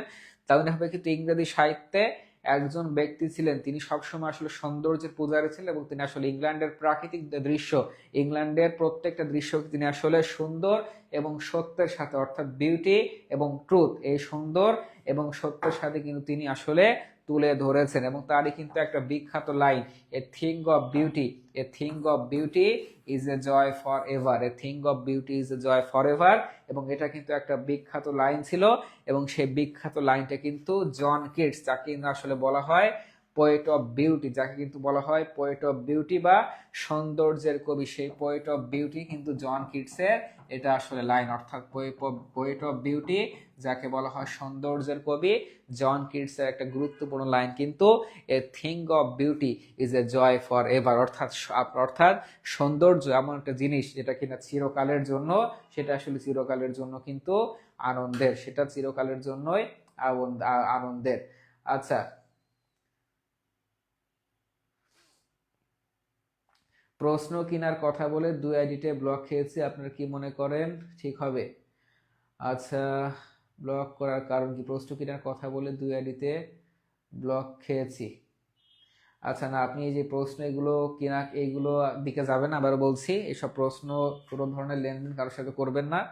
আশা রাখি প্রশ্ন ফাঁস হবে না, আপনি যা পারেন সেটা নিয়ে আপনি পরীক্ষা প্রশ্ন দিবেন, এই ধরনের প্রলোভনে পা দিবেন না। আচ্ছা, এরপরে আসি, এরপরে আমরা যাব হচ্ছে নাম্বার 21-এ, অর্থাৎ beauty is truth, truth is beauty, truth is beauty, অর্থাৎ এক কথায় সৌন্দর্য সত্য, সত্যই সুন্দর। অর্থাৎ একটু আগে যার কথা বলছিলাম, অর্থাৎ জন কিটস, যার জীবনটাই কিন্তু কেটেছে সৌন্দর্য এবং সত্য এই দুটাকে কেন্দ্র করে, তারই কিন্তু একটা বিখ্যাত লাইন, বিউটি ইজ ট্রুথ এবং ট্রুথ ইজ বিউটি, এবং তার কিন্তু একই সাথে সৌন্দর্যের কবি, অর্থাৎ পোয়েট অফ বিউটি বলা হয়, পোয়েট অফ বিউটি বলা হয়। 22 নম্বর প্রশ্নটা কিন্তু একবার, আচ্ছা 22-23 প্রশ্নটা আমাদের এখানে 2বার রিপিট হয়ে গিয়েছে। আমরা আসলে 24 নাম্বার প্রশ্নটা সবার পারতে হবে। Who is called the poet of beauty, কাকে আসলে এই পোয়েট অফ বিউটি বলা হয়? একটু সবাই কমেন্টস করে জানাবেন। 24, এটা সবার পারতে হবে, 24 সবার পারতে হবে। আসলে এই poet of beauty, poet of beauty আসলে সৌন্দর্যের কবি কাকে বলা হয়, এটা আপনাদের সবার পারতে হবে, সবাই একটু কমেন্টস করে জানাবেন। নাম্বার 24 কি হবে একটু আগে বললাম, সবাই একটু কমেন্টস করে জানাবেন। শাহনাজ রহমতুল লিখেছেন হচ্ছে 24-এর সি। আচ্ছা, সানজিদা পারভিন সঠিক উত্তর দিয়েছেন। জাকিয়া শারমিন, শ্রীবাস নাথ, এই তো সবাই কিন্তু পারছেন। দেখবেন পরীক্ষার হলে এই প্রশ্নগুলি কিন্তু বারবার রিপিট হয়, তার মানে পোয়েট অফ বিউটি সৌন্দর্যের কবি হচ্ছে এক কথায় জন কিটস, তার মানে 24-এর সি, 24-এর সি কিন্তু সঠিক উত্তর। আচ্ছা, এরপরে আমরা যাব হচ্ছে পরবর্তী প্রশ্নে। আচ্ছা, এবার বলেন পিবি শেলি ইজ নোন, অর্থাৎ পিবি শেলি কি নামে অবহিত করা হয়? Epic poet, romantic poet, poet of nature, poet of beauty. একটু কমেন্টস করে জানান, দেখা যাক এটা আসলে কারা পারেন। এই পিবি শেলি কিন্তু তিনি ছিলেন একজন নারী লেখিকা, কেউ কিন্তু পুরুষ ভেবে ভুল করবেন না। পিবি শেলি কিন্তু মানে শুনতে ছেলেদের নাম মনে হলো, তিনি কিন্তু একজন নারী লেখিকা ছিলেন এবং তিনি একজন রোমান্টিক যুগের কবি ছিলেন, এবং রোমান্টিক যুগের যেই মূল থিম, অর্থাৎ সেখানে যে আসলে সত্য এবং সুন্দর, অর্থাৎ এক কথায় প্রাকৃতিক দৃশ্য নিয়ে যে আসলে তিনি লিখেছিলেন, এই ধরনের কথার নির্যাস কিন্তু পাওয়া যায় রোমান্টিক যুগের কবির মধ্যে। অর্থাৎ পিবি শেলি কিন্তু ছিলেন একজন রোমান্টিক পোয়েট ছিলেন। আচ্ছা, এরপরে আসেন ইংরেজি সাহিত্যে বিদ্রোহী কবি, আমাদের বাংলা সাহিত্যে বিদ্রোহী কবি কি? কাজী নজরুল ইসলাম। তেমনি ভাবে কিন্তু who is consider to be rebel poet মানে হচ্ছে বিদ্রোহী কবি, তেমন ইংরেজি সাহিত্যে কিন্তু একজন বিদ্রোহী কবি ছিলেন, এবং সেই বিদ্রোহী কবির নাম কি? কে বলতে পারবেন? একটু কমেন্টস করে জানাবেন। বিদ্রোহী ইংরেজি সাহিত্যে বিদ্রোহী কবির নাম কি? Walter Scott, John Keats, John Austen, Lord Byron. Number 26 কি হবে? একটু কমেন্টস করে জানাবেন, দেখা যাক কারা পারেন। ইংরেজি সাহিত্যের বিদ্রোহী কবি কারা? আচ্ছা, দেখতে পাচ্ছি সবাই লিখেছেন হচ্ছে বি। বিদ্রোহী কবি কে? ইংরেজি সাহিত্যের বিদ্রোহী কবি হচ্ছে লর্ড বায়রন। যারা জানতেন না লিখে রাখেন এবং জেনে রাখেন, যাতে ভবিষ্যতে পরবর্তীতে কোনো জায়গায় কোনো পরীক্ষায় যাতে করে ভুল না হয়। অর্থাৎ বাংলা সাহিত্যে যেরকম কাজী নজরুল, ইংরেজি সাহিত্যে সেরকম আসলে লর্ড বায়রন, তিনি একজন বিখ্যাত ইংরেজি সাহিত্যের বিদ্রোহ কবি। আচ্ছা, এরপরে আসে নাম্বার 27, কি বলেছে? প্রাইড অ্যান্ড প্রেজুডিস, অর্থাৎ কুসংস্কার, গর্ব এবং কুসংস্কার। এটা কিন্তু একটা বিখ্যাত নোভেল ছিল, একটা উপন্যাস ছিল, এবং যার মূল বিষয়বস্তু, মূল থিম কিন্তু ছিল ভালোবাসা। ভালোবাসা থেকে আসলে বিয়ে, অর্থাৎ একজন মানুষ, একজন ছেলে মেয়ে যখন পরস্পর ভালোবাসায় আবদ্ধ হয়, তাদের কিন্তু টার্গেট একটাই থাকে, সেটা হচ্ছে বিয়ে। এবং সে প্রাইড অ্যান্ড প্রেজুডিস, এই নোভেল উপন্যাসটি কিন্তু সে ভালোবাসা এবং বিয়ের যে আসলে পরিণতি, শেষ পরিণতি, সেটা নিয়ে কিন্তু রচিত হয়েছিল। এবং সে ভালোবাসা বিয়ের মধ্যে কিন্তু অনেক ধরনের কুসংস্কার এবং প্রাইড কিন্তু দেখা যায়, সেই বিষয়টিকে কিন্তু, এই বিষয়টি কিন্তু আসলে প্রতিফলিত করা হয়েছিল। এবং এটা কিন্তু ছিল জেন অস্টিনের লেখা একটা বিখ্যাত নোভেল, যেটা নাম ছিল হচ্ছে প্রাইড অ্যান্ড প্রেজুডিস। তো মনে রাখবেন, জেন অস্টিনের একটা বিখ্যাত পেইড ব্যাচে ভর্তি হতে কত টাকা লাগবে? ও যারা আমার কাছে ইংরেজি ব্যক্তিগত ব্যাচে পড়তে চান, সেই ইংরেজি কোর্সে কিন্তু একটা অফার চলছে, আগামী 9 তারিখ পর্যন্ত অফারটা চলবে। এটা আমার হচ্ছে যারা ভর্তি হতে চান, এই অফার কোর্স হচ্ছে অনলি 500 টাকা, অনলি 500 টাকা। যারা আমার কাছে ব্যক্তিগত ব্যাচে ইংরেজি পড়তে চান, আপনারা একবার ভর্তি হলে আজীবন কিন্তু ক্লাস করতে পারবেন। এই অফার ফিটা কিন্তু আমি বলেছি কয়েকবার ক্লাসে, গতদিনও বলেছিলাম, এই কোর্সের মূল ফি কিন্তু 1000 টাকা হয়ে যাবে আর 2 দিন পরেই। তো এখন কিন্তু আপনি 500 টাকা কোর্সে ভর্তি হতে পারবেন। এখানে একদম ইংরেজি A to Z আগামী 3.5 মাসে একদম কমপ্লিট করে ফেলবো। তো যারা ভর্তি হতে চান, 500 টাকা আপনার জীবনের কিন্তু একটা সম্পদ হয়ে থাকবে ইনশাল্লাহ। তো যারা ভর্তি হতে চান, তারা আমাদের ইনবক্সে যা শুধুমাত্র ইংলিশ লিখে জানালে হবে। ইংলিশ লিখে জানালে কিন্তু আমরা বিস্তারিত দিয়ে দেবো, ইংলিশ লিখে জানালে বিস্তারিত দিয়ে দিব, যদি আমার ক্লাস ভালো লেগে থাকে। আর ভালো না লাগলে করার দরকার নাই। আচ্ছা, এরপরে আসেন নাম্বার 28 কি বলেছে? Water everywhere, not a drop to drink. ইংরেজি সাহিত্যের কিন্তু একটা অভিশাপ রয়েছে, এবং একটা অভিশাপ বলবো, একটা গল্প রয়েছে, এবং সে অভিশাপমূলক গল্পটা কিন্তু রয়েছে দ্য অ্যানসিয়েন্ট মেরিনার। একজন বৃদ্ধ নাবিক, তিনি যখন জাহাজ চালাচ্ছিলেন, জাহাজের একদম মানে সমুদ্রের মাঝ পথে একটা অ্যালবাট্রোস পাখি তাদের কাছে সেই জাহাজে এসেছিল সাহায্যের জন্য। কিন্তু সেই বৃদ্ধ নাবিক, সে বিনা কারণে, বিনা অপরাধে অ্যালবাট্রোস পাখিকে আসলে হত্যা করেছিল। এবং সে হত্যা করার কারণে সৃষ্টিকর্তা তাদের জাহাজের মধ্যে এমন একটা অভিশাপ দিয়েছিল যে আশেপাশে পানি ছিল, কিন্তু সেই পানি থেকে যে একটা ফোঁটা পানি পান করবে, এরকম বিশুদ্ধ পানি, অর্থাৎ পান করার মতো পানি কিন্তু ছিল না। তো আপনি চিন্তা করেন যে এটা আসলে কত বড় অভিশাপ। একটা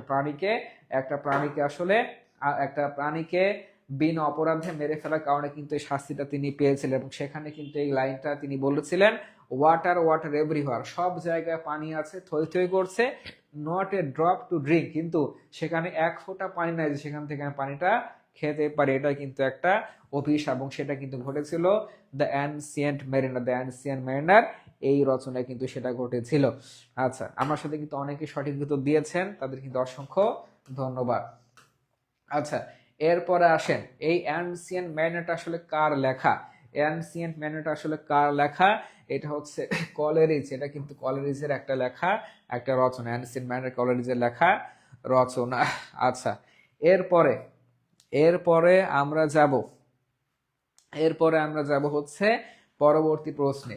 উইলিয়াম ওয়ার্ডসওয়ার্থ কে ছিলেন? তিনি কি American poet, British poet, Canadian poet, Australian poet? মনে রাখবেন, উইলিয়াম ওয়ার্ডসওয়ার্থ কিন্তু একজন ব্রিটিশ কবি ছিলেন, এবং তাকে কিন্তু বলা হয় দ্য পোয়েট অফ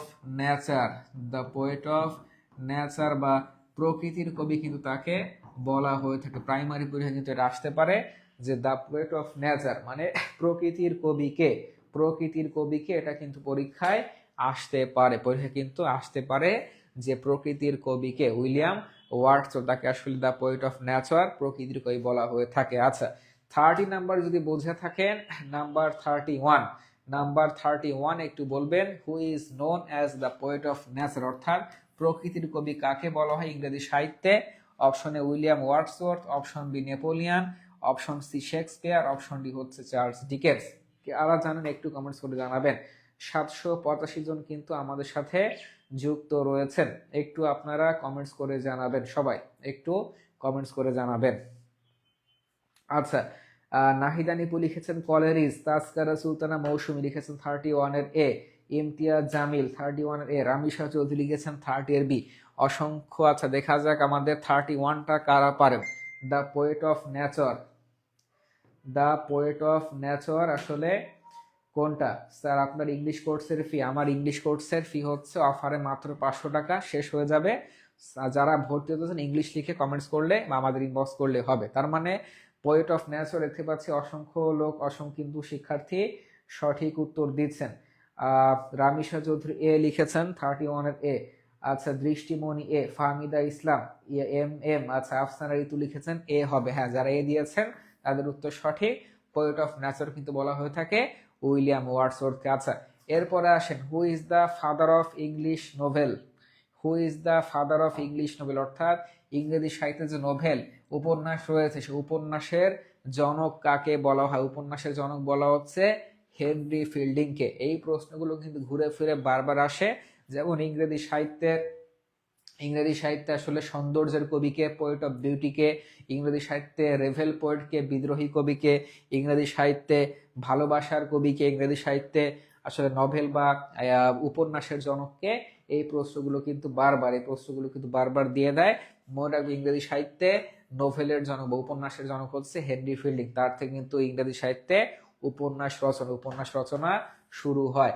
আচ্ছা, আমরা যে বিভিন্ন ধরনের প্রবাদ দেখি সেই প্রবাদগুলো একটু দেখেন। A little learning is a dangerous thing, অর্থাৎ অল্প বিদ্যা কিন্তু ভয়ঙ্কর। এবং এই যত প্রবাদ আছে, বিখ্যাত প্রবাদ ইংরেজিতে, সব প্রবাদগুলো কিন্তু ইংরেজি সাহিত্য থেকে নেওয়া হয়েছে। যারা জানতেন না তারা জেনে রাখেন। অর্থাৎ little learning is dangerous thing, অল্প বিদ্যা ভয়ঙ্করী।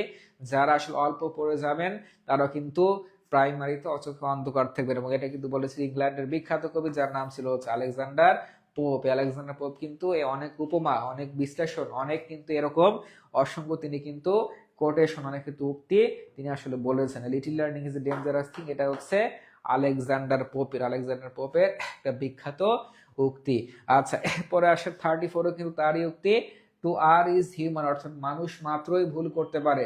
টু ফরগিভ ইজ ডিভাইন, যে আসলে ক্ষমা করে সে আসলে ডিভাইন, মানে হচ্ছে স্বর্গীয় ফিল, মানে স্বর্গীয় অনুভব করতে পারে, যে আসলে অর্থাৎ ক্ষমা করায় কিন্তু এজন্য মহৎ গুণ। এগুলো কিন্তু সে বিখ্যাত ইংরেজি কবি সাহিত্যিকরা অনেক হাজার বছরে কিন্তু আসলে এটা কিন্তু সে কয়েকশো বছরে কিন্তু তারা বলে গিয়েছেন। এই ধরনের কথা কিন্তু আজও মানুষের সমাজে প্রচলিত রয়েছে। অর্থাৎ টু আর ইজ হিউম্যান, মানুষ মাত্রই ভুল করে। টু ফরগিভ ইজ ডিভাইন, অর্থাৎ ক্ষমা করা মহৎ গুণ, কিংবা আসলে যিনি ক্ষমা করে তিনি আসলে স্বর্গের উপলব্ধি তিনি আসলে পেয়ে থাকেন। তাহলে একই কথা কিন্তু তিনি এই আলেকজান্ডার পোপই বলেছিলেন। তার মানে এই দুইটি কথা, অর্থাৎ 33 এবং 34, দুইটা কথাই কিন্তু আলেকজান্ডার পোপ কিন্তু বলেছিলেন। আচ্ছা, এরপরে আসেন নাম্বার 35। কি বলেছে? The most famous satirist in English literature, অর্থাৎ ইংরেজি সাহিত্যে আসলে ফেমাস মানে বিখ্যাত স্যাটিরিস্ট মানে যিনি আসলে ব্যঙ্গাত্মক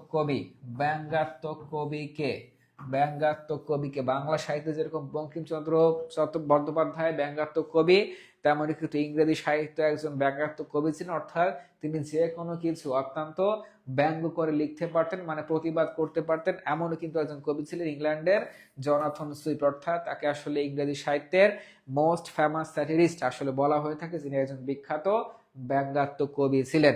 এবং তার যদি আমরা কিছু ব্যঙ্গাত্মক আসলে রচনা দেখি, দ্য স্যাট্রিক্যাল ট্রাভেল ন্যারেটিভ, অর্থাৎ গালিভার্স ট্রাভেলস, অর্থাৎ সেখানে আমরা দেখতে পাই যে বামনদের দেশ, মানে হচ্ছে যারা ক্ষুদ্রাকার মানুষ, তাদের কিন্তু দেশে নিয়ে কিন্তু আসলে বিভিন্ন রচনা হয়েছিল, অনেকগুলো পার্ট বিভক্ত ছিল। এই গালিভার্স ট্রাভেল সেরকম কিন্তু একটা আসলে ব্যঙ্গাত্মক একটা আসলে ট্রাভেল ন্যারেটিভ ছিল। এবং যার রচয়িতা কিন্তু ছিলেন জনাথন সুইফট। অর্থাৎ জনাথন সুইফটকে বলা হচ্ছে ইংরেজি সাহিত্যের ফেমাস স্যাটিরিস্ট, মানে ব্যঙ্গাত্মক কবি, বিখ্যাত ব্যঙ্গাত্মক কবি। এবং একই সাথে গালিভার্স ট্রাভেল কিন্তু তার বিখ্যাত রচনা। তার মানে এর আগে সাহিত্য ক্লাস হয়েছিল, ওইটা পিডিএফ দিয়ে উপকৃত হবো যে ইনশাল্লাহ আমরা সবগুলোই দিয়ে দিব, আমরা ইনশাল্লাহ সবগুলোই দিয়ে দিব। এর মাধ্যমে আমাদের আজকের ইংরেজি সাহিত্যের যে 10 পৃষ্ঠার যে আসলে আমরা সাজেশন তৈরি করেছিলাম, সাজেশন থেকে আমরা 36টা প্রশ্ন কিন্তু সমাধান শেষ করলাম। তাহলে আপনারা একটু জানাবেন যে আজকের ক্লাসটি কেমন লেগেছে। এই সবগুলো প্রশ্ন কিন্তু আপনাদের প্রাইমারির জন্য বাছাই করা প্রশ্ন ছিল। তাহলে আজকের ক্লাসটি কেমন লেগেছে সবাই একটু কমেন্টস করে জানাবেন, এক লাইন হলেও জানিয়ে যাবেন। এবং আমরা ইংরেজি গ্রামার আমরা লাস্ট আর একটা ক্লাস দিব। সবাই কিন্তু আগামীকাল রাত 9টা অবশ্যই চলে আসবেন। আমরা কিন্তু ইংরেজি গ্রামার লাস্ট, যেহেতু সময় বেশি নাই, লাস্ট ইংরেজি সাহিত্যের কিন্তু ইংরেজি গ্রামার কিন্তু আমরা আর একটা ক্লাস দিব। তো ক্লাসটি কেমন লেগেছে একটু সবাই কমেন্টস করে জানাবেন। তো আমরা শেষ মুহূর্তে আমরা ইংরেজি সাহিত্যের আরো একটা ক্লাস দিব, আর হচ্ছে ইংরেজি গ্রামার হচ্ছে একটা ক্লাস দিব। এবং ইংরেজিতে যিনি ভালো করবে তার কিন্তু প্রাইমারিতে চাকরি হবে। তো ক্লাসটা কেমন লেগেছে একটু কমেন্টস করে জানাবে। আচ্ছা, আমরা কিন্তু আজকের ক্লাসটা একদম শেষ পর্যায়ে চলে এসেছি। এবং যাবার আগে বলছি, যারা আমার কাছে ইংরেজি পড়তে চান তারা আসলে ইংলিশ লিখে কমেন্টস করে জানাবেন। তো আমার এই কোর্সে একটু বলি, এখানে যদি কেউ আপনি একবার ভর্তি হলে আপনি কিন্তু আজীবন ক্লাস করতে পারবেন। এবং এই কোর্সের মূল ফি হচ্ছে 1000 টাকা। আপনি কিন্তু অফারে মাত্র 500 টাকায় ভর্তি হতে পারবেন এবং আজীবন, মানে আপনার চাকরি না হওয়া পর্যন্ত ক্লাস করতে পারবেন। এবং এই সুযোগ হচ্ছে মাত্র আর 2 দিন। আপনারা যারা ভর্তি হতে চান অবশ্যই আগামীকালের মধ্যে হয়ে যাবেন, পরবর্তীতে কিন্তু কোর্স ফি 1000 টাকা হয়ে যাবে। তো আশা রাখি, এবং এই ইংরেজি কোর্সটা হচ্ছে বাংলাদেশ সকল চাকরির জন্য। আপনি নিবন্ধন পরীক্ষা দিবেন, সামনে বিসিএস পরীক্ষা দিবেন, প্রাইমারি, বাংলাদেশ সকল চাকরি পরীক্ষার জন্য ইংরেজি কোর্স, এবং এটা A to Z চাকরির জন্য ইনশাল্লাহ হেল্প করবে। তো যারা ভর্তি হতে চান অবশ্যই আমাদের ইনবক্সে ইংলিশ লিখে জানাবেন, বিস্তারিত চলে যাবে ইনশাল্লাহ। আচ্ছা, দেখতে পাচ্ছি ফাতেমা আক্তার পানে লিখেছেন খুব ভালো। সুস্মিতা মন্ডল, ধন্যবাদ স্যার, আলহামদুলিল্লাহ খুবই ভালো লেগেছে। এমডি সালমান শাহ, আচ্ছা ক্লাসটি অনেক ভালো হয়েছে স্যার, অসংখ্য ধন্যবাদ। পলি রয় লিখেছেন খুব সুন্দর ক্লাস। রনি মোহালি, আচ্ছা থ্যাংক ইউ স্যার, আচ্ছা অসংখ্য ধন্যবাদ আপনাদেরকেও। আলহামদুলিল্লাহ ভালো, আপনাদের সব ক্লাস অনেক ভালো হয় আর পরীক্ষাগুলো দিয়ে অনেক উপকৃত হচ্ছে। জি, এবং আরেকটা কথা, যারা আসলে আমাদের পরীক্ষা দিতে চান, এখন যেহেতু শেষ মুহূর্ত, তো আপনারা যারা এখনো আমাদের 800 প্রশ্ন, আমাদের কিন্তু পরীক্ষায় আমরা সিক্রেট গ্রুপে আমরা 800 প্রশ্ন সলভ করছি। আমরা কিন্তু 800 প্রশ্ন সলভ অলরেডি করে ফেলেছি, এবং সেই 800 প্রশ্নের পিডিএফ কিন্তু আমাদের সেই সিক্রেট গ্রুপে রয়েছে। তো যারা যুক্ত হতে চান এখনো শেষ মুহূর্তে, আপনারা কিন্তু যুক্ত হতে পারেন। আর যারা যুক্ত হতে চান আমাদের সিক্রেট গ্রুপে তারা যুক্ত হতে পারেন। অর্থাৎ প্রাইমারির জন্য বাছাইকৃত 800 প্রশ্নের পিডিএফ আমাদের সিক্রেট গ্রুপে রয়েছে। যারা এখন শেষ মুহূর্তে রিভিশন দিতে চান এই প্রশ্নগুলো কিন্তু দেখতে পারেন, একদম ব্যাখ্যা সহকারে, গণিত, ইংরেজি, বাংলা সবগুলোর ব্যাখ্যা সহকারে সমাধান দেওয়া রয়েছে। এটার কোর্স হচ্ছে অনলি 99 টাকা। অলরেডি 2000 প্লাস শিক্ষার্থী কিন্তু যুক্ত হচ্ছেন। আপনারা কিন্তু এই ব্যাচে যুক্ত হতে পারেন। যে কথা বলছিলাম, যারা আমার ইংলিশ ব্যক্তিগত ব্যাচে যুক্ত হতে চান, যাদের কাছে আমার আসলে পড়ানোর স্টাইল ভালো লাগে কিংবা আপনি আমার কাছে বুঝতে পারেন, তারা শুধুমাত্র ভর্তি হবেন। আবারও বলছি, আমার প্রতি বিশ্বাস রাখতে পারেন। একটা ইংরেজি কোর্সে বিসিএস সামনের 19তম নিবন্ধন সহকারে বাংলাদেশের যত চাকরি পরীক্ষা আছে, অর্থাৎ 9 থেকে 20 গ্রেডের সকল চাকরি পরীক্ষার ইংরেজি একটা কোর্সে কমপ্লিট করে দিব। তা আমাকে সময় মাত্র 3.5 মাসে কমপ্লিট করে দিব। কোর্স ফি হচ্ছে মাত্র 500 টাকা। এবং এই অফার শেষ হয়ে গেলে কিন্তু কোর্স ফি হবে 1000 টাকা। তো যারা ভর্তি হতে চান এই অফারে ভর্তি হয়ে যান, পরবর্তী কিন্তু 1000 টাকায় ভর্তি হতে হবে। এবং সেই ভর্তি হতে গেলে, অফারে যুক্ত হতে গেলে ইংলিশ লিখে জানাবেন, এবং আমরা আপনাদেরকে বিস্তারিত দিয়ে দেবো ইনশাল্লাহ। আচ্ছা, বাংলা ক্লাস কবে হবে? জি, বাংলা ক্লাসও আমরা এর মধ্যে কিন্তু করবো। আচ্ছা, কমেন্ট পড়েন ভাই, কখনো ক্লাস মিস করি না, সবসময় সেরা ভাই, বিজয় যাত্রার ক্লাস কোনোভাবে মিস করা যাবে না, তাই মেডিকেল অ্যাডমিট থেকে ক্লাস করছি ভাই। আচ্ছা জি, আপনার জন্য দোয়া রইলো, ইনশাল্লাহ সুস্থ হয়ে যান। এবং যারা প্রাইমারি পরীক্ষা দিবেন তাদের জন্য কিছু অ্যাডভাইস একটু দেই, যেহেতু মানে ক্লাসের মধ্যে ক্লাস নিয়েই ব্যস্ত ছিলাম, কথা বলতে পারিনি। তো দেখবেন যে অনেক মহল আছে যেগুলো অসাধু মহল, আপনাদের বিভিন্নভাবে শেষ মুহূর্তে মানে প্রলোভন দেখাবে যে আমার কাছে প্রশ্ন আছে, আমার বিকাশে টাকা পাঠান, আমি আপনাদের প্রশ্ন দিয়ে দিচ্ছি। তো এই ধরনের প্রলোভনে আপনার কোনোভাবেই আসলে ফাঁদে পা দিবেন না। এগুলো হচ্ছে প্রতারক চক্র, এবং আপনাকে আপনার এখন আপনার যে একটা ভেতরে আবেগ কাজ করছে, আবেগকে কেন্দ্র করে তারা আসলে পুঁজি করে আপনার আপনার আসলে ক্ষতি করতে চায়। তো এই ধরনের প্রলোভনে আপনারা ফাঁদে পা দিবেন না। 9 তারিখ পরীক্ষা দেন, যদি পরীক্ষার প্রশ্ন ফাঁস হয়, আমরা বিজয়যাত্রার টিম রয়েছি, প্রয়োজনে আপনাদের সবাইকে নিয়ে আমরা এই পরীক্ষা যদি প্রশ্ন ফাঁস হয়, আসলে আপনাদের সবাইকে নিয়ে আপনারা সবাই থাকবেন, আমরা আসলে এর প্রতিবাদে আমরা যা করা দরকার ইনশাল্লাহ তাই করবো, যদি 9 তারিখ কোনোভাবে পরীক্ষা প্রশ্ন ফাঁস হয়। বেকারদের সাথে কোনো প্রকার প্রহসন আমরা আর মানবো না। আমাদের এখন সময় এসেছে রুখে দাঁড়ানোর, আমাদের এখন সংস্কার করে আমরা আসলে কিছুই পাইনি, এবং দেখা গেছে যে সংস্কার করে শুধুমাত্র এক শ্রেণীর লোকের মানে পকেট ভারী হয়েছে। কিন্তু এই যে বেকাররা গুলি খেয়েছে, বেকাররাই মানে সামনে গুলি খাবে, বেকাররাই সামনে সকল প্রকার মানে অত্যাচারিত, বেকাররা সবসময় মানে বঞ্চনার শিকার হবে। এটাই মানে আমাদের দেশ হয়ে গিয়েছে, কিন্তু এ থেকে আমরা পরিত্রাণ চাই।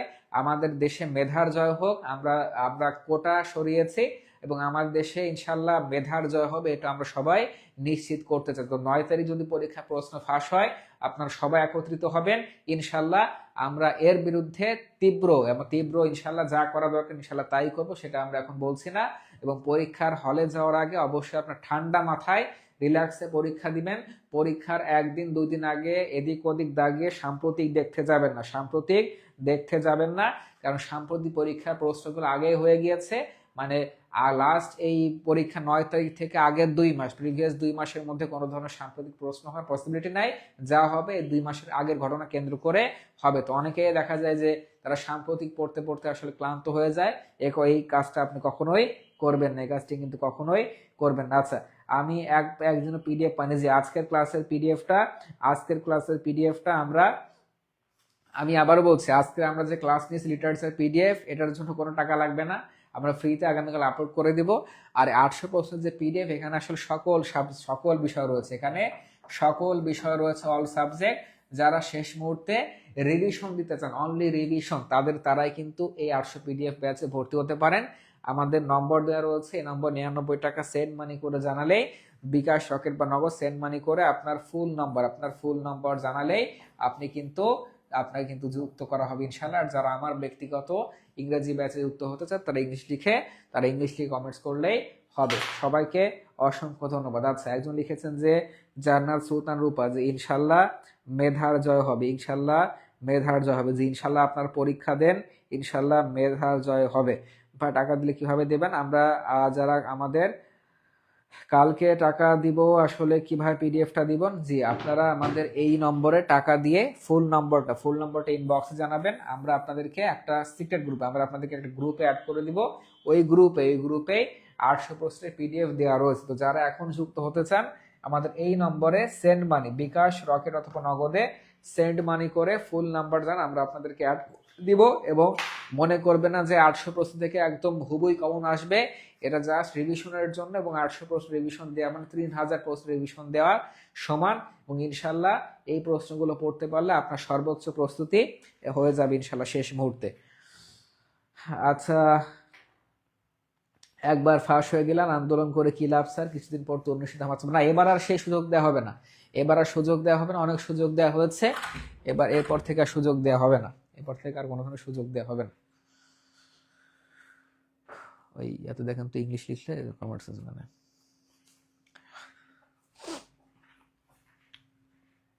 এরপর কোনো ধরনের সুযোগ দেওয়া হবে না। তো যারা যুক্ত হতে চান তারা কি করবো, আমার যারা ইংরেজি ব্যাচ যুক্ত হতে চান তারা ইংলিশ লিখে কমেন্টস করে জানান, ইনবক্সে জানান, আমরা আপনাদেরকে বিস্তারিত দিয়ে দিব।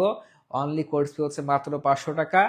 আর যারা আমাদের 99 টাকা ব্যাচে ভর্তি হতে চান, তারা টাকা পাঠিয়ে জানাবেন, আমাদের ইনবক্সে ফুল নম্বর জানাবেন, আমরা আপনাদেরকে অ্যাড করে দিব ইনশাল্লাহ।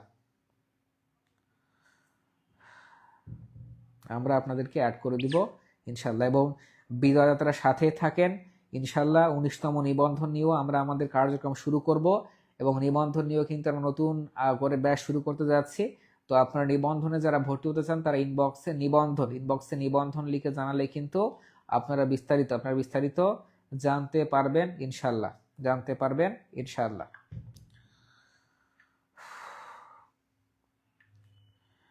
এবং আমরা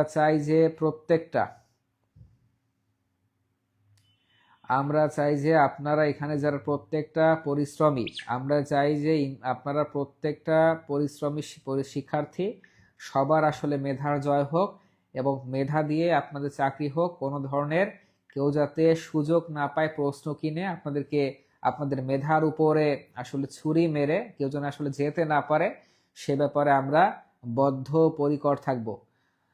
আচ্ছা, এবং কোনো ধরনের ছাড় হবে না। 9 তারিখ পরীক্ষা প্রশ্ন ফাঁস হলে কোনো ছাড় আর হবে না। আচ্ছা, এমডি রাসেল লিখেছেন অনেক অনেক ভালো হয়েছে স্যার, আফরিন সাথী বেস্ট ছিল। আচ্ছা, এসকে মাধ্যমে অনেক ভালো স্যার। আচ্ছা, সবাই লিখেছেন যে আপনাদের অসংখ্য ধন্যবাদ। শাহিন ইসলাম নীল লিখেছেন যে ঠিক বলেছেন। আচ্ছা, ঠিক আছে। সো আমরা এখনই ক্লাস থেকে বিদায় নিব, এবং আগামীকাল রাত 9টায় ইনশাল্লাহ দেখা হবে।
আচ্ছা, তো সবাইকে ধন্যবাদ। আমরা ক্লাসটা এখন শেষ করে দিচ্ছি। কালকে দেখা হবে রাত 9টায়। আল্লাহ হাফেজ।